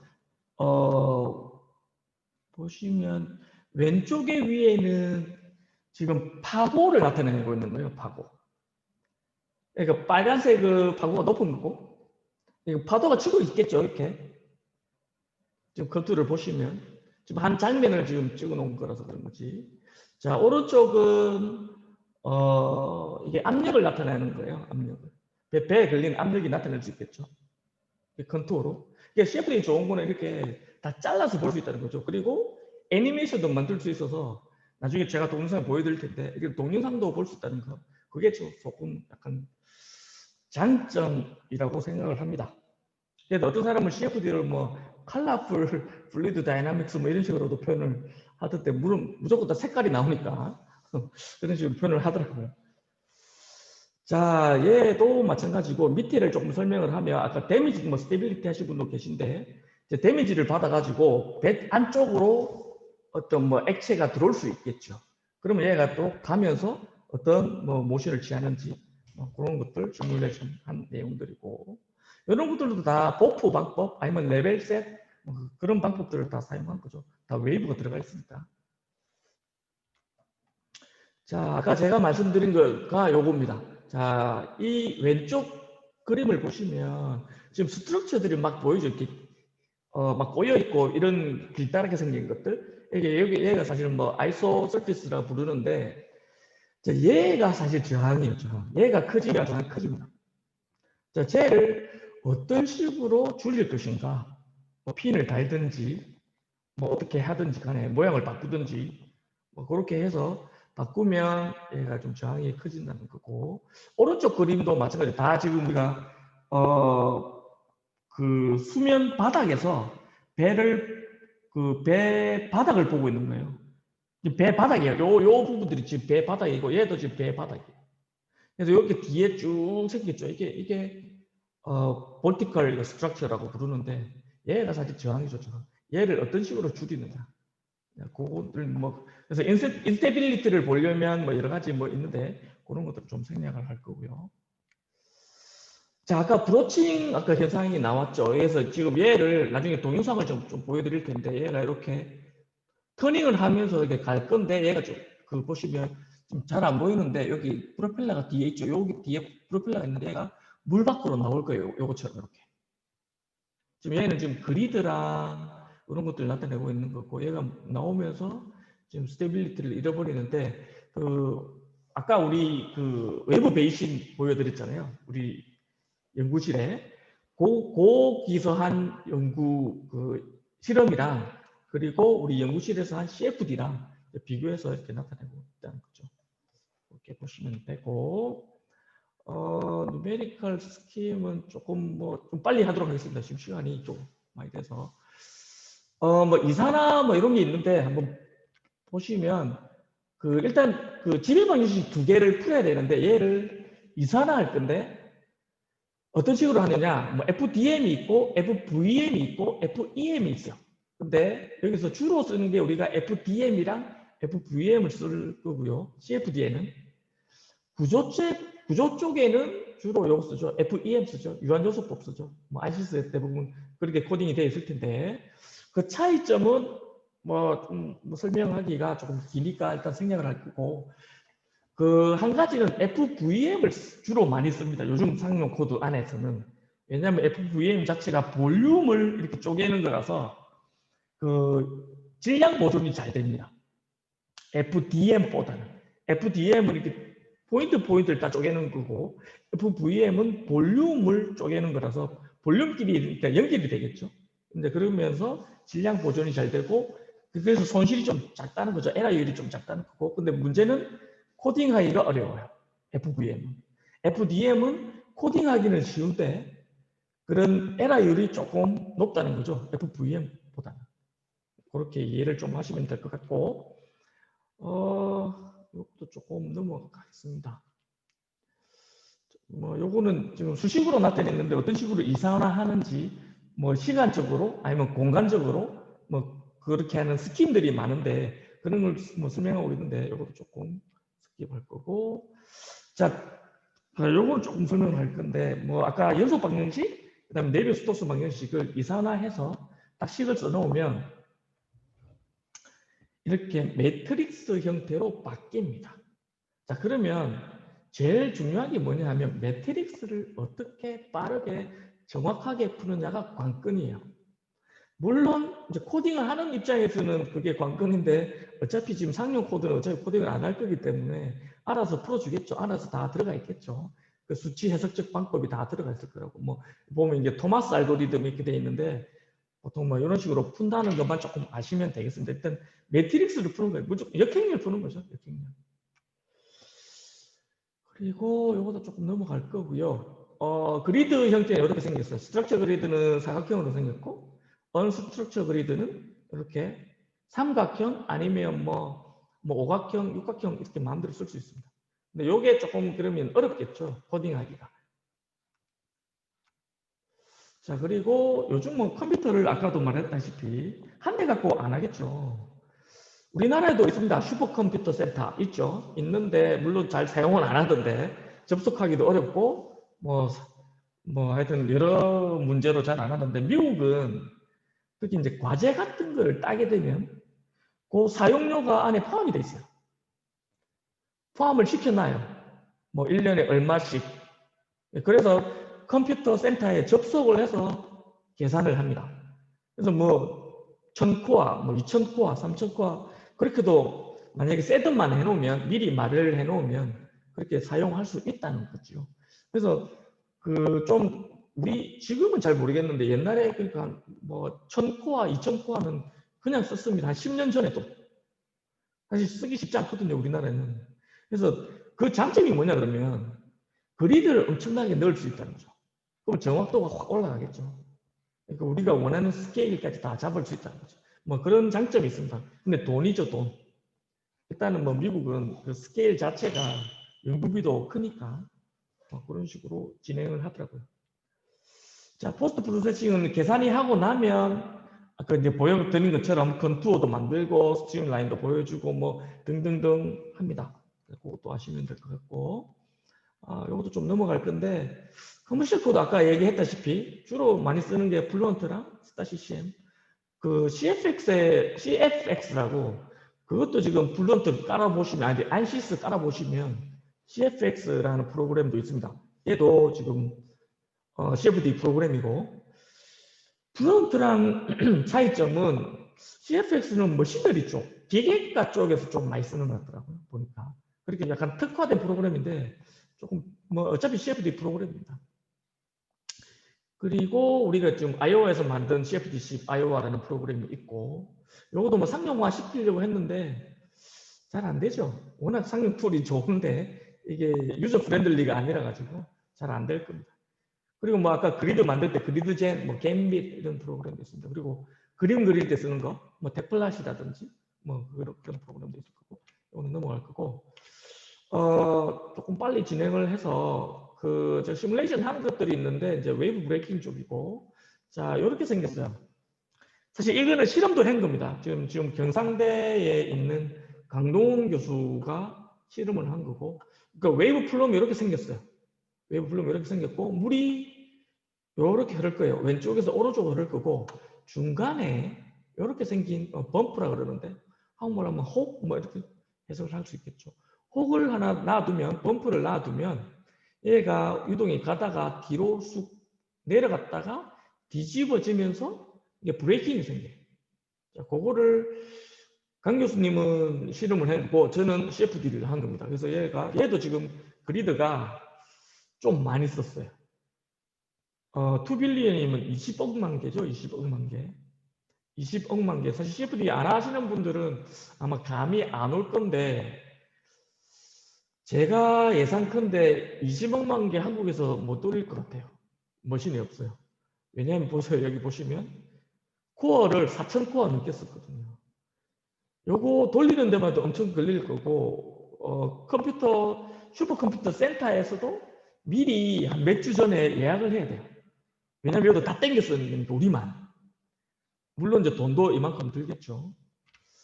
자, 보시면 뭐 실험 결과가 왼쪽에 있고, 저 오른쪽이 CFD 결과고, 그러니까 우리가 뭐 요거 할 때 이벤트들을 만들었어요. 뭐 플런징 웨이브 브레이킹을 하는데, 웨이브 브레이킹도 몇 가지 종류가 있을 텐데 찾아보시면 플런징 웨이브 브레이킹이 제일 좀 큰 겁니다. 좀 세게 브레이킹이 되는 거예요.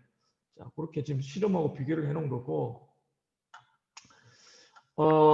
실험이 있었는데 얘가 지금 네이처지에 나와 있는 그런 내용이고, 요거를 조금 우리가 따라 하자 해가지고 조금 비교를 해본 것들입니다. 그래서 조금 동영상이 잘 보일지 모르겠는데, 자, 얘는 지금 범프가 여기 있어요. 여기 있고 유동이 요 형태로, 요 방향대로 흐르고 지금 요렇게 내려갔다가 여기 뒤집어져서 브레이킹이 생길 거예요.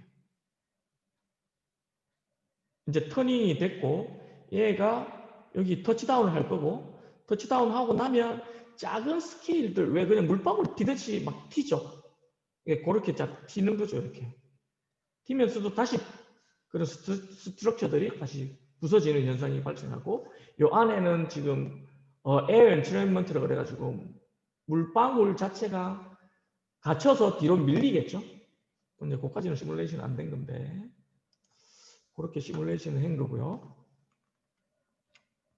자, 그 다음 두 번째 주제는 실린더가 이렇게 있고 물이 이렇게 흘러요. 한 반쯤 잠겼어요. 반쯤 잠기면 요 앞에 이제 웨이브 런업이라 그러는데, 왜 여러분들 혹시 다리, 근데 보통 다리 있잖아요. 다리, 교각, 브릿지. 다리 지나다가 한번 밑에 교각이 있으면 한번 자세히 한번 보세요. 교각 앞이랑, 그러니까 유동이 오는 방향이랑 그러니까 반대 방향, 유동이 오는 방향의 교각 가서 한번 보시면 물이 이렇게 올라오겠죠. 당연히 부딪혀서. 그걸 웨이브 런업이라고 하고, 뒤에 가서 한번 보시면 이게 푹 꺼져요. 그걸 이제 웨이브 디프레션이라고 표현하는데, 이제 요 시뮬레이션을 했습니다. 요것도 사실 여러 개 케이스를 많이 했어요. 이렇게 아마 10가지 케이스를 했고, 레이놀즈 넘버가 좀 큽니다. 뒤에 거는. 레이놀즈 넘버가 크면, 아까 제가 신 교수님한테 말씀드린 거 있죠. 레이놀즈 넘버랑 그 CD 값을 비교해 놓은 그래프가 있어요. 그 유체학 체계도 있고, 아니면 저항 추진 체계도 있을 거예요. 보시면 어떤 레이놀즈 넘버가 넘어가면 이게 CD 값이 점프를 위로 하는 게 아니고 밑으로 점프해요. 확 작아져요. 엄청나게 작아져요. 이제 그런 현상들을 다 잡으려고 하니 그리드도 많이 들어가고, 왜냐면 이게 3차원이죠. 그리고 바운드 레이어 다 잡아야 되고, 경계층. 그리고 여기에 있는 그 프리서킷도 다 잡아줘야 된다는 거죠. 그렇게 시뮬레이션을 했고, 얘도 무비를 한번 보시면, 얘는 레놀즈 넘버 제일 큰 케이스예요. 지금 45만이고, 물이 요 방향으로 흘러요. 요 방향으로. 그래서 요 위에는 지금 잘 안 보이는데, 런업이 생긴 거고, 요 밑에 보시면 푹 꺼졌죠. 많이 꺼져 있을 거예요. 이제 옆에서 본 모습이고, 이렇게. 얘는 아까 말했던 그 난류 모델 중에 LES로 풀었어요. 그래서 요 한 케이스 계산하는데 한 두어 달 걸렸어요. 두어 달. 계속. 이것도 시간이 엄청 걸렸죠. 그래서 보시면 아까 말했던 그런 볼텍스 같은 경우 그런 것들도 아이소설티스로 잡았고, 레놀즈 넘버에 따라서 이렇게 바뀐다는 거죠. 이렇게. 세퍼레이션 리전 자체가 바뀐다는 거죠. 그런 것들을 봤고, 그리고 자유수면이 요 프로드 넘버에 따라서 어떤 식으로 바뀌는지. 사실 자유수면이 밑에 영향을 많이 줍니다. 에너지를 많이 없애가요. 자유수면이. 그런 것들. 위에가 지금 자유수면이고, 자유수면 완전 근처, 그리고 자유수면 조금 밑에 이때 값이 좀 많이 다르죠. 이렇게 비교를 해보시면. 이게 볼텍스 값인데. 자, 그리고 이게 프루드 넘버에 따라서 지금 런업이라든지 디프레션도 많이 바뀝니다. 그리고 이렇게 요것도 지금 요걸 깊이라든지 아니면 높이를 재서 이렇게 그래프를 그려본 모양이고, 실험하고 비교했을 때 그게 잘 맞더라. 그래서 디프레션 사실 실험 결과가 거의 없어서 비교를 못했는데 그런 것들이 있고, 얘도 보시면 브레이킹이 일어납니다. 브레이킹이 어떤 때 일어나냐면, 프로 넘버가 작을 때는 괜찮은데 프로 넘버가 커지면 얘가 돌면서 이렇게 가면서 이렇게 뒤집어진다는 거죠. 이렇게. 그래서 보시면 여기서 이렇게 브레이킹이 일어나는 현상들을 볼 수가 있습니다. 자, 여기까지가 실린더고, 자, 아까 제가 웨지 플로우라고 그래가지고 웨지 모양, 이게 세리 모양이죠. 이렇게 생겼어요. 이렇게 생겼고, 실험도 했고, 여기 이 사람이 실험을 한 거고, 얘를 비교를 한 게 있습니다. 자, 동영상을 한번 보여주면, 자, 유동이 요렇게 흘러요. 요렇게. 이렇게 되면서 여기 뒤집어지겠죠? 여기 얘가 사실 벌버스 바우가 없을 때는 이런 형태죠. 그래서 선수 모양이에요. 자, 그리고 얘도 그리드를 엄청나게 써가지고 이렇게 스케일을 요 정도까지 잡을 수 있다를 보여준 겁니다. 그렇게 하시면 될 것 같고, 이렇게 비교를 한 거죠.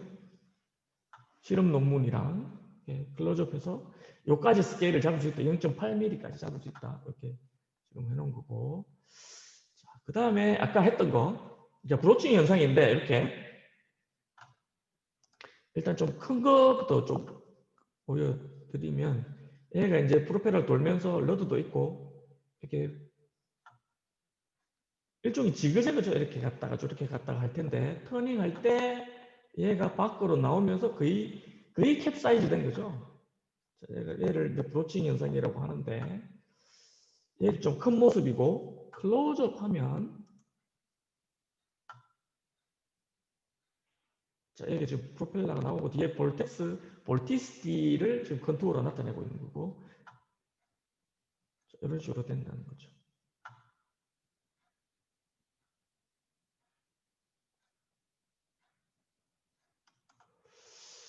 자, 그리고 얘는 아까 아까 ONR 배가 좀 많았거든요. 우리가 지금 ONR하고 과제를 많이 해서 미국에 있을 때. 걔를 롤 아시죠? 롤 이렇게 움직이는 거 롤을 주는 거예요. 폴스 롤을 주는 거예요. 얘가 그러면 핀을 가지고 어떻게 제어하는지 그걸 시뮬레이션 한 거예요. 롤이 주는 거죠. 이렇게 왔다 갔다 하죠. 롤을 줄 때 여기 핀이 움직이면서 얘를 즉 시키핑 하는 거죠. 폴스키핑 하는 거죠. 폴스키핑. 사실 얘가 지금 앞으로 가고 있는 모습인데 사실 옆으로 오는 것처럼 보이는데 지금 앞으로 가고 있는 거예요. 웨이브가 옆으로 올 때, 빔C가 올 때. 이렇게 되는 거고. 자, 얘는 irregular wave, 지금 좀 잔수합인데 얘도 지금 앞으로 가는 거죠. 좀 옆으로 빔C가 왔을 때.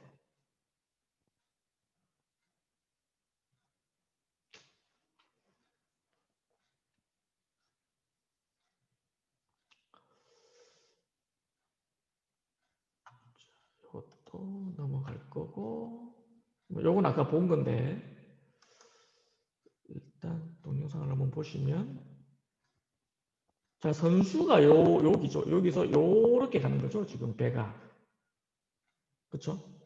여기 배 밑바닥이고 밑바닥에 지금 이게 볼텍스 스트럭처라고 하는데 이렇게 구조물들이 막 생기죠. 자, 이런 것들이 사실 저항의 주 요인이거든요. 이런 것들을 어떻게 없애주느냐가 관건이죠.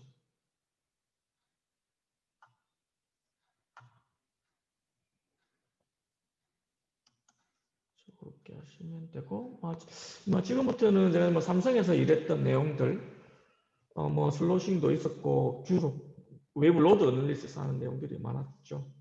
뭐 주르기 했던 삼성 배들, 그렇죠. 슬로싱도 있고, 뭐 슬래밍도 있고, 그린워터도 있고, 뭐 세미 같은 것도 했었고, 그리고 뭐 최근 들어 했던 거는 여기 윈드 터바인 해상 풍력 윈드 터바인 해석도 좀 했었고요. 이렇게 각도에 따라서 이렇게 바뀐다는 거고.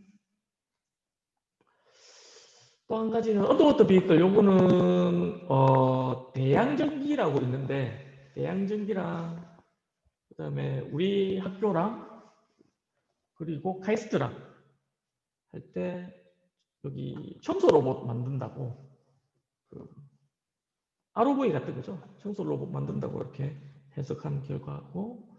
자, 얘도 뭐 사실 풍력인데 어떤 업체 이름이 생각이 안 나는데 가로수에다가 그 가로등이죠. 가로등 같은 걸 켜려고 지금 이렇게 풍력 돌려서 전기 만들려고 할 때 이렇게 얼마만큼 얘가 뭐 설계를 해야 된다 그래서 해석한 결과입니다. 이런 식으로 해석했습니다. 그리고 저 웨이브 런업, 아까는 웨이브 런업을 그 미국에 있을 때는 그냥 인하우스 코드로 한 거고 지금은 스타 CCM으로 계산해 본 결과입니다. 보시면 뭐 이렇게 대충 뭐 실험하고 잘 맞더라. 뭐 그게 결론이었고 조금 빨리 했는데 혹시 뭐 질문 있으시면 뭐 이야기를 하시면 될 것 같습니다. 교수님. 여보세요? 네. 예. 이거 뭐 질문이 굉장히 뭐 기초적인 거라고 제가 좀 무지함에 나온 궁금함에 나온 질문인데 그 ONR 프로젝트 하실 때 배가 네. 움직일 때 롤 모션이 어떻게 구현이 되잖아요. 어떻게 되는 네. 건지 그게 궁금해서요. 이게 그 뭐 스태틱 스테빌리티의 이론이 들어가서 그게 얼마만큼 뭐 롤이라든지 경사가 생기는지 뭐 이런 게 결정되는 건지 어떤 식으로 구현이 되는지가 조금 알고 싶어서요. 네. 네. 일단 근데 상용 코드를 이용하실 거면 지금 요 결과는 인하우스 코드로 한 거라서 조금 다를 수가 있어요. 상용 코드는 제가 뭐 안 뜯어봐서 모르니까. 상용 코드는 계산을 사실 이런 쪽으로 잘 안 해봐서 모르겠는데 상용 코드 일단 그 모션 풀어주는 게 있죠. 이렇게 뭐 롤을 풀어준다든지 뭐 그렇게 할 수 있는 옵션이 있을 거예요. 그렇게 그럼 하면 거기 될 것 뭐 같고. 어떤 근데 어차피 파라메타들이 들어가야 되나요? 그게 구현이 되려 그러면. 뭐 3자유도 뭐 6자유도 있잖아요. 그래서 3자유도만 풀 수도 있을 거고 6자유도 다 풀면은 너무 어려울 거예요. 그리드가 그 다 잡아가려면 오버셋 그리드를 계속 따라다녀야 되잖아요. 그 그리드가 계속 움직일 거거든요. 한번 가보면 이게 움직이는 게 사실 어려워요. 왜냐하면 네. 그리드 문제가 계속 이렇게 걸리기 때문에. 얘들 같은 경우도 얘가 많이 움직이면 그리드가 바뀌겠죠. 예. 이 부분 만약에 왼쪽으로 롤이 생기면 그 그리드를 보통 미국 같은 경우는 그 슈가라는 프로그램이 있는데 오버셋만 해주는 프로그램이에요. 오버셋 개념은 아십니까? 아니 뭐 지금 아마 스타 CCM도 오버셋을 쓸 거거든. 백그라운드 그리드가 있고 우리들가 덧대는 거예요. 덧대는 거예요. 그 그리드를 움직이는 부분은 따로 덧대서 그것만 처리를 해주는 거예요. 움직일 때마다. 예. 타임스텝 한번 돌 때마다 움직이겠죠? 그러면 움직이는 양을 보정을 해서 그리드를 다시 만들어준다는 거죠. 오버셋 이렇게 인터폴레이션 해가지고 백그라운드 그리드랑 우리가 덧댄 그리드가. 사실 그게 생명이거든요. 근데 옛날에는 그 슈가라는 프로그램을 미국 내에서만 쓸 수 있었어요. 그게 이제 미군 거라가지고 네이비 거라가지고 밖으로 못 나갔어요. 그러니까 제가 문제는 뭐냐면 졸업을 하고 왔는데 코드를 쓸 수가 없네. 미국 밖을 못 나가니까 이런 코드를 쓸 수가 없었어요. 그래서 이제 스타 CCM에서 남아 뭐 6자도 다 풀 수는 없을 건데 풀면은 너무 복잡할 텐데 이런 거 할 수 있을 겁니다. 제가 해보지는 않았는데 풀어주는 그런 것들이 있어요. 그런 항들이 그 들어가 있죠. 인하우스 코드 에더. 근데 그 가장 키는 그거예요. 얘가 어떻게 잘 움직이게 해주는 그리드 생성이에요. 얘에서 다 터지거든요. 잘못하면 이게 발산하고 막 이게 그리드가 이쁘게 안 생길 거 아니에요. 움직인다 보면. 특히 모양이 이렇게 딱 뭐 정사각형이고 이러면 상관없을 텐데 뭐 둥그름스하게 생겼고 각져 있고 뭐 이렇게 좀 핀 같은 경우도 그렇죠. 핀도 움직이거든요. 그래서 오버셋 그리드랑 그런 걸 좀 공부를 하셔야 될 것 같아요. 이런 걸 하시려면. 알겠습니다. 감사합니다. 네. 질문을 네. 학생 중에 혹시 질문하실 분 있으면 먼저 하시고 제가 나중에 해도 되고 혹시 없으면 제가 해도 될까요? 없는 것 같으니까 제가 좀 제가 가장 근본적으로 궁금한 거는 아까 보면 뭐 드릴빗의 윤활유 플로우 어널리시스라든지 아니면 뭐 실린더의 웨이브 뭐 런업이라든지 그런 것들을 왜 하는지 그리고 거기서 나오는 아웃풋이 뭔지 그거에 대해서 전혀 왜 CFD를 해서 그런 것을 찾으려고 하는지 잘 모르겠고 그리고 오케이.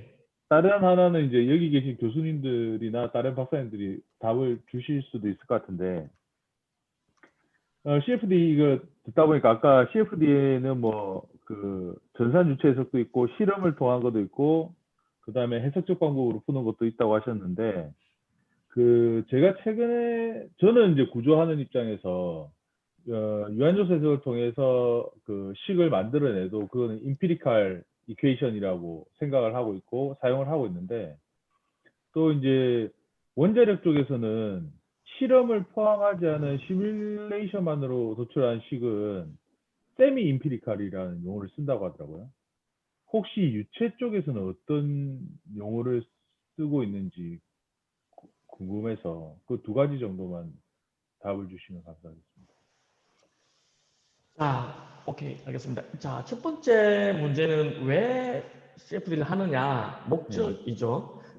웨이브 런업에 대한 예를 들면, 특히 웨이브 런업이 어디 생기냐 하면, 그, 세미에 주로 생깁니다. 세미 서머지블. 해양 플랜트 쪽. 자, 웨이브 런업을, 보통 우리가 운동 그 계산하는 코드 프로그램 뭐 예를 들면 DMV 거 와심 와담으로는 그게 정확하게 예측이 안 돼요. 일단 예측이 안 되고 그게 문제가 뭐냐면 외부 런업이 커지면 올라가서 데크를 때릴 수가 있어요. 에어갭하고 관련된다는 거죠. 에어갭. 그런 것들은 포텐셜 플로우로는 정확하게 예측이 안 되고 난리니어 그런 항들이 조금 있어서 안 되고 이게 CFD로 풀어서 그걸 예측을 해서 뭐 만약에 에어갭이면 보통 계약할 때 에어갭은 몇 미터 이렇게 딱 해놓잖아요. 에어갭은 뭐 최소 몇 미터 그게 확보가 돼야 데크 안 때릴 거니까 그런 개념에서 CFD를 하는 거죠. 뭐 드릴빗도 마찬가지고 드릴빗은 그런 걸 생각하겠지. 얘가 뭐 회전이 얼마 할 때 뭐 윤활유가 얼마 정도 들어가야 될지 아니면 윤활유의 머드죠 머드의 양이라든지 아니면 머드의 뭐라 그래야 되지 점성 점도 그런 걸 계산할 수 있으면 뭐 흙이랑 물이랑 얼마만큼 섞어야 될 것인지 뭐 그런 것들도 예측할 수 있을 거라고. 그러니까 예를 들어서 그렇게 뭐 해서 CFD를 온도가 아웃풋이었다고 하면 이해가 갔을 텐데 윤활유의 플로우를 가지고 그런 게 예측이 가능한가요? 예를 들자면. 예측이 가능하죠. 어. 그것도 뭐 시뮬레이션 해보면 근데 그거랑 연동해서 할 수 있잖아요. 요즘에는 구조랑 어차피 ANSYS 안에 구조 프로그램이랑 유체 프로그램 같이 들어있잖아. 스타 CCM도 마찬가지예요. 스타 CCM이랑 아바쿠스랑 연동할 수 있거든. 요즘 뭐 좀 요즘은 아니지 옛날부터 좀 그 연구를 많이 하는 분야가 FSI라고 구조랑 유체랑 연동시켜서 그렇게 해서 해석을 할 수도 있겠죠. 그러면 뭐 많은 정보들을 우리가 예측을 하고 설계를 하고 얻을 수 있겠죠. 온도뿐만 아니라 온도도 알 수 있겠지. 회전하면 마찰력이 생길 거니까. 그러니까 뭐 온도 그리고 아까 뭐 CFD를 쌤이 통해서 온도도 아웃풋을 얻을 수 있는 거죠. CFD로. 그렇죠. 지금 우리는 이제 조선 해양 분야만 이렇게 타겟을 해서 그런 거지 기계 쪽으로 가면 온도도 많이 봅니다. 그 열 전달 이런 것도 보고 왜 아까 HVAC 했잖아 HVAC. HVAC 하면 만약에 예를 들어서 여기 강의실에 에어컨을 틀었는데 에어컨을 어디다 설치할 것인지 아니면 에어컨을 몇 대를 설치해야 학생들이 다 시원함을 느낄까? 그것도 CFD를 해석할 수 있죠. 그런 거고. 그렇죠. 아까 뭐 쌤이 얘기했는데 세미 그 임피리칼 질문 자체를 잘 모르겠는데. 그러니까 보통은 임피리칼을 쓰는 것 같은데 저도 세미를 처음 들어봐서 혹시 유체 쪽에는 쓰시는가 해서. 일단은 뭐 그거는 뭐 제가 유체 룰 구조가 같은 아니라 거나 포뮬라 만드는 사람이니까 예. 이야기를 하면 기본적으로는 베스트는 뉴메리컬이에요. 뉴메리컬인데 뭐 거기 보면 저는 전통 포텐셜 출신인데 일단 뭐 여러 가지 방법이 있겠지요. 애널리티컬도 있고 한데 그게 베스트인데 그 다음에 두 번째가 모델 테스트 그 다음에 실수형 계측이 있는데 오늘 고 교수님도 말씀드렸지만 기본적으로는 선거 저희들 포뮬 아이악스든 동시에 다 하거든요. 선주까지 다 들어가서 뭐 프로젝트를 하면 세 가지를 다 해요. 실측, 풀스케일 매저먼트, 모델 스케일 매저먼트, 그 다음에 뉴메리컬. 뉴메리컬도 방법이 많거든요. 뭐 예를 들어 가지고 뭐 예전에 투바디 인트랙션에 뭐 했는데 그때 하게 되면 코드 뭐 11개 정도 들어와요. 코드 종류가 11개 들어오고 뭐 10개, 그 다음에 모델 테스트 들어오고 실적 있으면 들어오고 없으면 레퍼런스 간단한 거 몇 개 한번 해보고. 근데 대부분은 이게 또 문제다 보니까 풀스케일 매저먼트는 일단 비싸면서도 실제 우리 설계 하중에 필요한 그런 현상이 발생 안 하는 경우가 허다해요. 그래서 뭐 예를 들어 우리는 뭐 어떨 때 예전에 프로젝트 할 때 뭐 1000년 주기 웨이브도 이야기한 적이 있는데 그 삼성 겁니다. 예. 뭐 100년, 보통은 50년, 뭐 20년, 25년 가지고 하는데 실제로 뭐 그런 거 발생 안 하는 경우가 있기 때문에 풀스케일 매저먼트 여러 가지 문제가 있고 모델 스케일 매저먼트는 이제 비선형 쪽이 중요해지면 상사가 잘 안 돼요. 하지만 그것도 아주 중요한 문제고 그 다음에 제일 중요한 건 이제 모델 뉴메리컬이 제일 좋은데 하다 보면 유체 진짜 안 맞아요. 지금은 좀 많이 나아졌는데 예전에 임팩트 꼴난 거 슬래밍 하나 하는데도 500% 차이 나요. 마린 이런 데서 계산하는데도 500% 차이 나요. 결과가 임팩트 값이. 미니멈 250% 300% 여사고 예, 그 정도거든요. 그런데 이게 지금은 좀 많이 나아졌는데 이 뭐라 그러지? 세미 임피리컬이라는 표현은 누가 새롭게 뭐 저도 뭐 사용할 수 있을 테고 자유롭게 사용을 할 수 있는데 기본적으로는 그런 표현은 서도대가 안 쓰고 그거는 개인적인 취향이라고 생각하고 일단은 고로까지 다 포함해서 뉴메리컬이 들어가도 기본적으로는 다 임피리컬이라고 할 수 있습니다. 동시에 봅니다. 동시에 하나만 보고 결정하지는 못합니다. 예, 저도 그 셈이라는 말을 처음 들어봐가지고 그 제가 이제 터미널리지가 중요한 게 논문을 쓰다 보면 통상적으로 임피리컬 포뮬러를 이렇게 우리가 뭐 만들어냈다라고 이렇게 표현을 하면 되는데 누군가가 이거 코멘트를 세미 임피리컬이라고 하길래 그거는 태어나서 처음 들어본 그 터미널리지이기 때문에 이제 그런 게 찾아보니까 그런 걸 구글에도 없더라고요. 그런 용어가. 그래서 내가 뭔가 아직 모르는 게 너무 많아서 그렇겠지만 뭐 그러면 통상적으로는 이제 룰에서도 그렇고 이제 뉴메리컬을 통했든 실험을 통했든 어쨌든 도출된 식은 임피리컬로 통칭하면 문제가 없는 거네요. 그죠? 동시에 다 같이 봅니다. 왜냐하면 뉴메리컬을 하도 그 뉴메리컬 결과를 내기 위해서 풀스케일 매저먼트 모델 테스트를 같이 검증 항상 저는 항상 하거든요. 동시에 데이터가 없는 경우도 예. 어떻게 해도 다 검증 찾아서 하기 때문에 기본적으로 뉴메리컬만 했다고 해도 실제로 기본적으로 다 같이 합니다. 풀스케일하고 모델 스케일까지. 그렇죠. 그 항상. 보통은 개발을 하고 나면 기본적으로. 밸리데이션을 실험 결과하고 매칭을 하는 밸리데이션을 하니까 어떻게 보면 항상 세 가지를 동시에 하기 때문에 기본적으로 제가 직접 안 해도 제 동료한테 같이 할 수도 있고 동시에 하기 때문에 일단 기본적으로 그래서 항상 알겠습니다. 그 뉴메리컬도 임피리컬 아닙니까? 많이 하면 그래서 제가 순간 지난주에 그 얘기를 듣고 당황해가지고 저는 모르는 부분이라고 일단 좀 찾아보겠다고 했거든요. 일단.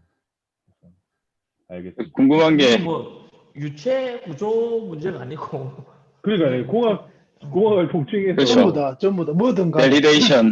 네. 제가 궁금한 게 있는데 밸리데이션 관련해서 결국 이제 모델 테스트 같은 토잉 탱크 테스트 같은 경우는 ITTC 인터내셔널 토잉 탱크 커뮤니티에서 한 배를 지정해서 각 토잉 탱크에다가 블라인드 테스트를 해서 한 적이 있는 걸로 제가 알고 있는데요. 그렇게 테스트해서 결과가 얼마큼 정도 정확하냐 블라인드 테스트로. 근데 여기 CFD 같은 경우도 혹시 그런 게 있나요? 그래서 아니면 그 바운더리에 그러니까 한 문제를 주고 1년에 뭐 한 번씩 하는 게 있어요. 문제를 하나 주고 각 기관에다가 문제를 뿌려줘요. 그러면 기관에다가 풀어서 블라인드로 보는 거죠. 나중에 모여서. 물론 이제 실험값이 있겠죠. 그러면 이제 물론 그러니까 CFD 아까 말했잖아요. CFD 하는 사람들은 그 실험값을 믿고 이제 시작하는 거죠. 그 실험하는 사람들은 자기들은 안 믿는데 우리는 믿고 시작하는 거죠. 왜냐하면 방법이 없잖아요. 그게 틀렸다고 해버리면 일단은 그렇죠. 그래서 이제 그거 가지고 블라인드 테스트 합니다. 그리고 한 가지 실제로 그 구봉국 교수도 그때 포함되어 있습니다. 삼성 시절에 그게 아마 중간에 빠졌는지는 모르겠어요. 그때 두 번의 결제죠. 2015년하고 16년에 그때 아이소페 지금은 이제 그냥 그거 이제 위원으로 있는데 그 유체 커미티에서 그때 드랍 테스트 관련해 그것도 CFD죠.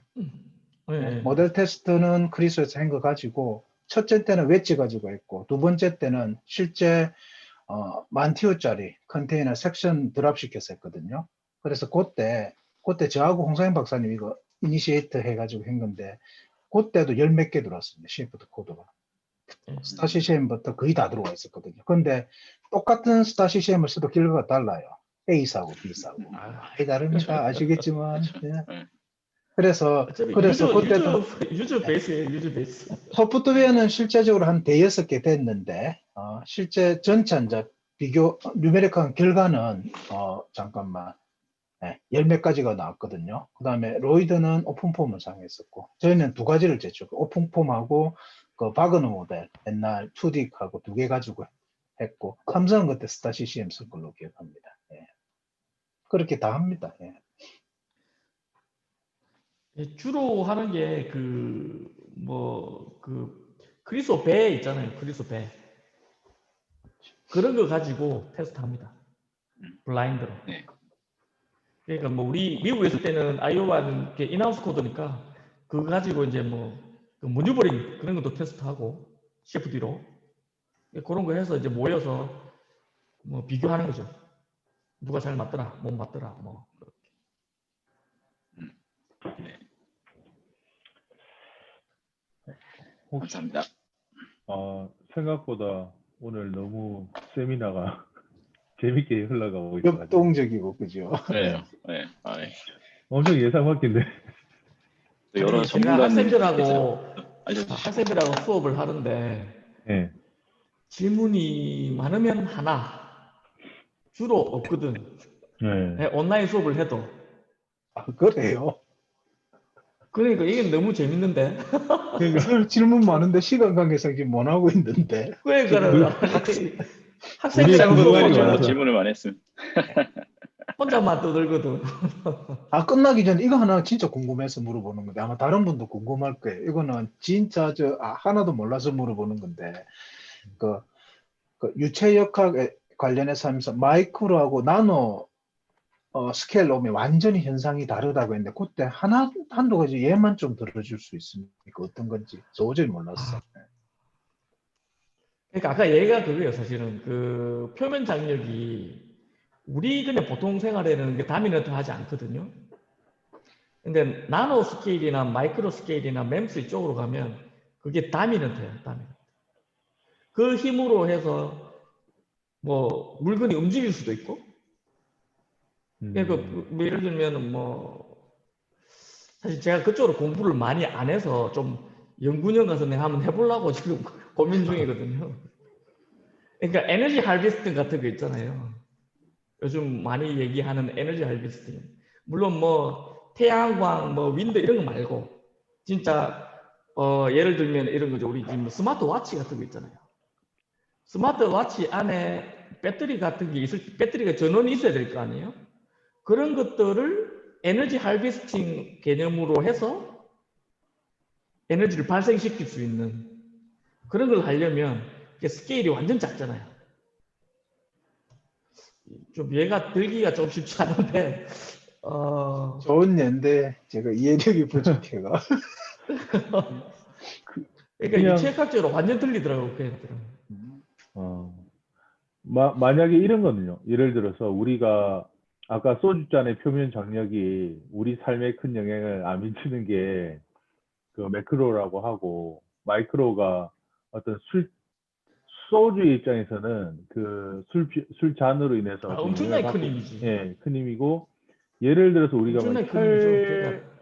혈관 내에 어떤 요즘 바이러스가 있는데, 바이러스가 어느 셀 안에서 있는 어떤 유체에 의해서 영향을 받는 게 되면 나노가 된다든지, 그게 이제 우리가 영향을 안 미치는 어떤 셀 안의 유체의 효과이지만 그놈이 바이러스의 움직임에는 영향을 미칠 테니까 그런 게 나노라고 보면 이해가 되지 않을까요? 얘가 좀 괜찮은 것 같은데 일단은 우리가 지금 무시하고 살 수 있는 그런 힘들이잖아요, 사실. 표면 장력 같은 경우는. 근데 그게 이제 무시할 수 없게 된다는 거죠. 수식 세울 때 우리 다 날리잖아요. 표면 장력 날리잖아요. 그런데 이제 그 상태로 가게 되면 나노나 이렇게 마이크로로 가게 되면 못 날린다는 거죠. 얘가 너무 커서. 야, 이거 용어 제가 하나만 공부를 좀 들어도 해서 궁금한 게 많네요. 너무 좋습니다. 다음에 또 이런 기회가 있기를 기대해 보네요. 네. 한국 시간도 이제 늦었는데 마치시죠. 네. 수고 많았습니다. 네. 두 분 모두 좋은 강의 주셔서 감사드리고, 저희가 올해 이렇게 했고, 다음에는 세컨 2차 배치로 해가지고, 이런 세미나를 한 번 더 이제 좀 더 그 수준 오늘 약간 높여가지고 또 강의를 할 수 있는 기회를 만들 수 있으면 그때도 좀 해주시면 감사하겠습니다. 예, 오늘 참석해주신 모든 분들과 그 강의해주시는 신성철 교수님과 구봉국 교수님께 감사드리고 박수 감사드립니다. 한번 치면서 마무리했으면 합니다. 화면도 좀 켜주시고 마지막 네, 화면을 좀 네. 네. 사진 마지막으로 찍고 부탁드립니다. 예. 하영이는 잠시 하영이. 나갔는지 프로도 켰고 한길용 참고이 안 됐었고 네 하영이는 알겠습니다. 다시 찍었습니까? 찍겠습니다. 네 감사합니다. 네, 혹시 이용원 박사님 그 마지막으로 하실 말씀이 있으신지요? 예, 뭐 유럽 조선해양 전문가협회 회장으로서 하실 말씀이 있으면 마무리. 저는 그 준비해 주신 그 오도환 박사님, 그다음 배용석 이사님 감사드리고, 특히 오늘 한국 시간은 지금 주말에 지금 10시 반이지요. 네, 신성철 교수님하고 그 구봉국 교수님 정말 감사합니다. 귀한 시간 내주셔서 감사드리고, 일단 오늘은 조금 오피셜한 자리니까 신성철 교수님한테는 제가 이메일을 보냈거든요. 내일이나 다음 주나 시간 되실 때 알려주시면 제가 전화드리고, 구 교수님도 다음 주에 한번 전화하시지요. 네. 뭐 일 말고도 네, 저도 알겠습니다. 궁금한 것도 있고 안부도. 그래서 그리고 뭐 두 분 교수님은 특별히 뭐 마지막으로 혹시 말씀하실 일이 있어요? 저는 감사하다는 말이 그게 답니다. 예. 불러주셔서 감사합니다. 네, 감사합니다. 감사합니다. 네, 저도 감사합니다. 고생하셨습니다. 네. 네, 그러면 예, 남은 주말 잘 보내시고 또 뵙도록 하겠습니다. 네, 감사합니다. 수고하셨습니다. 네, 감사합니다. 감사합니다. 수고하셨습니다. 예, 감사합니다. 수고하셨습니다. 수고하셨습니다.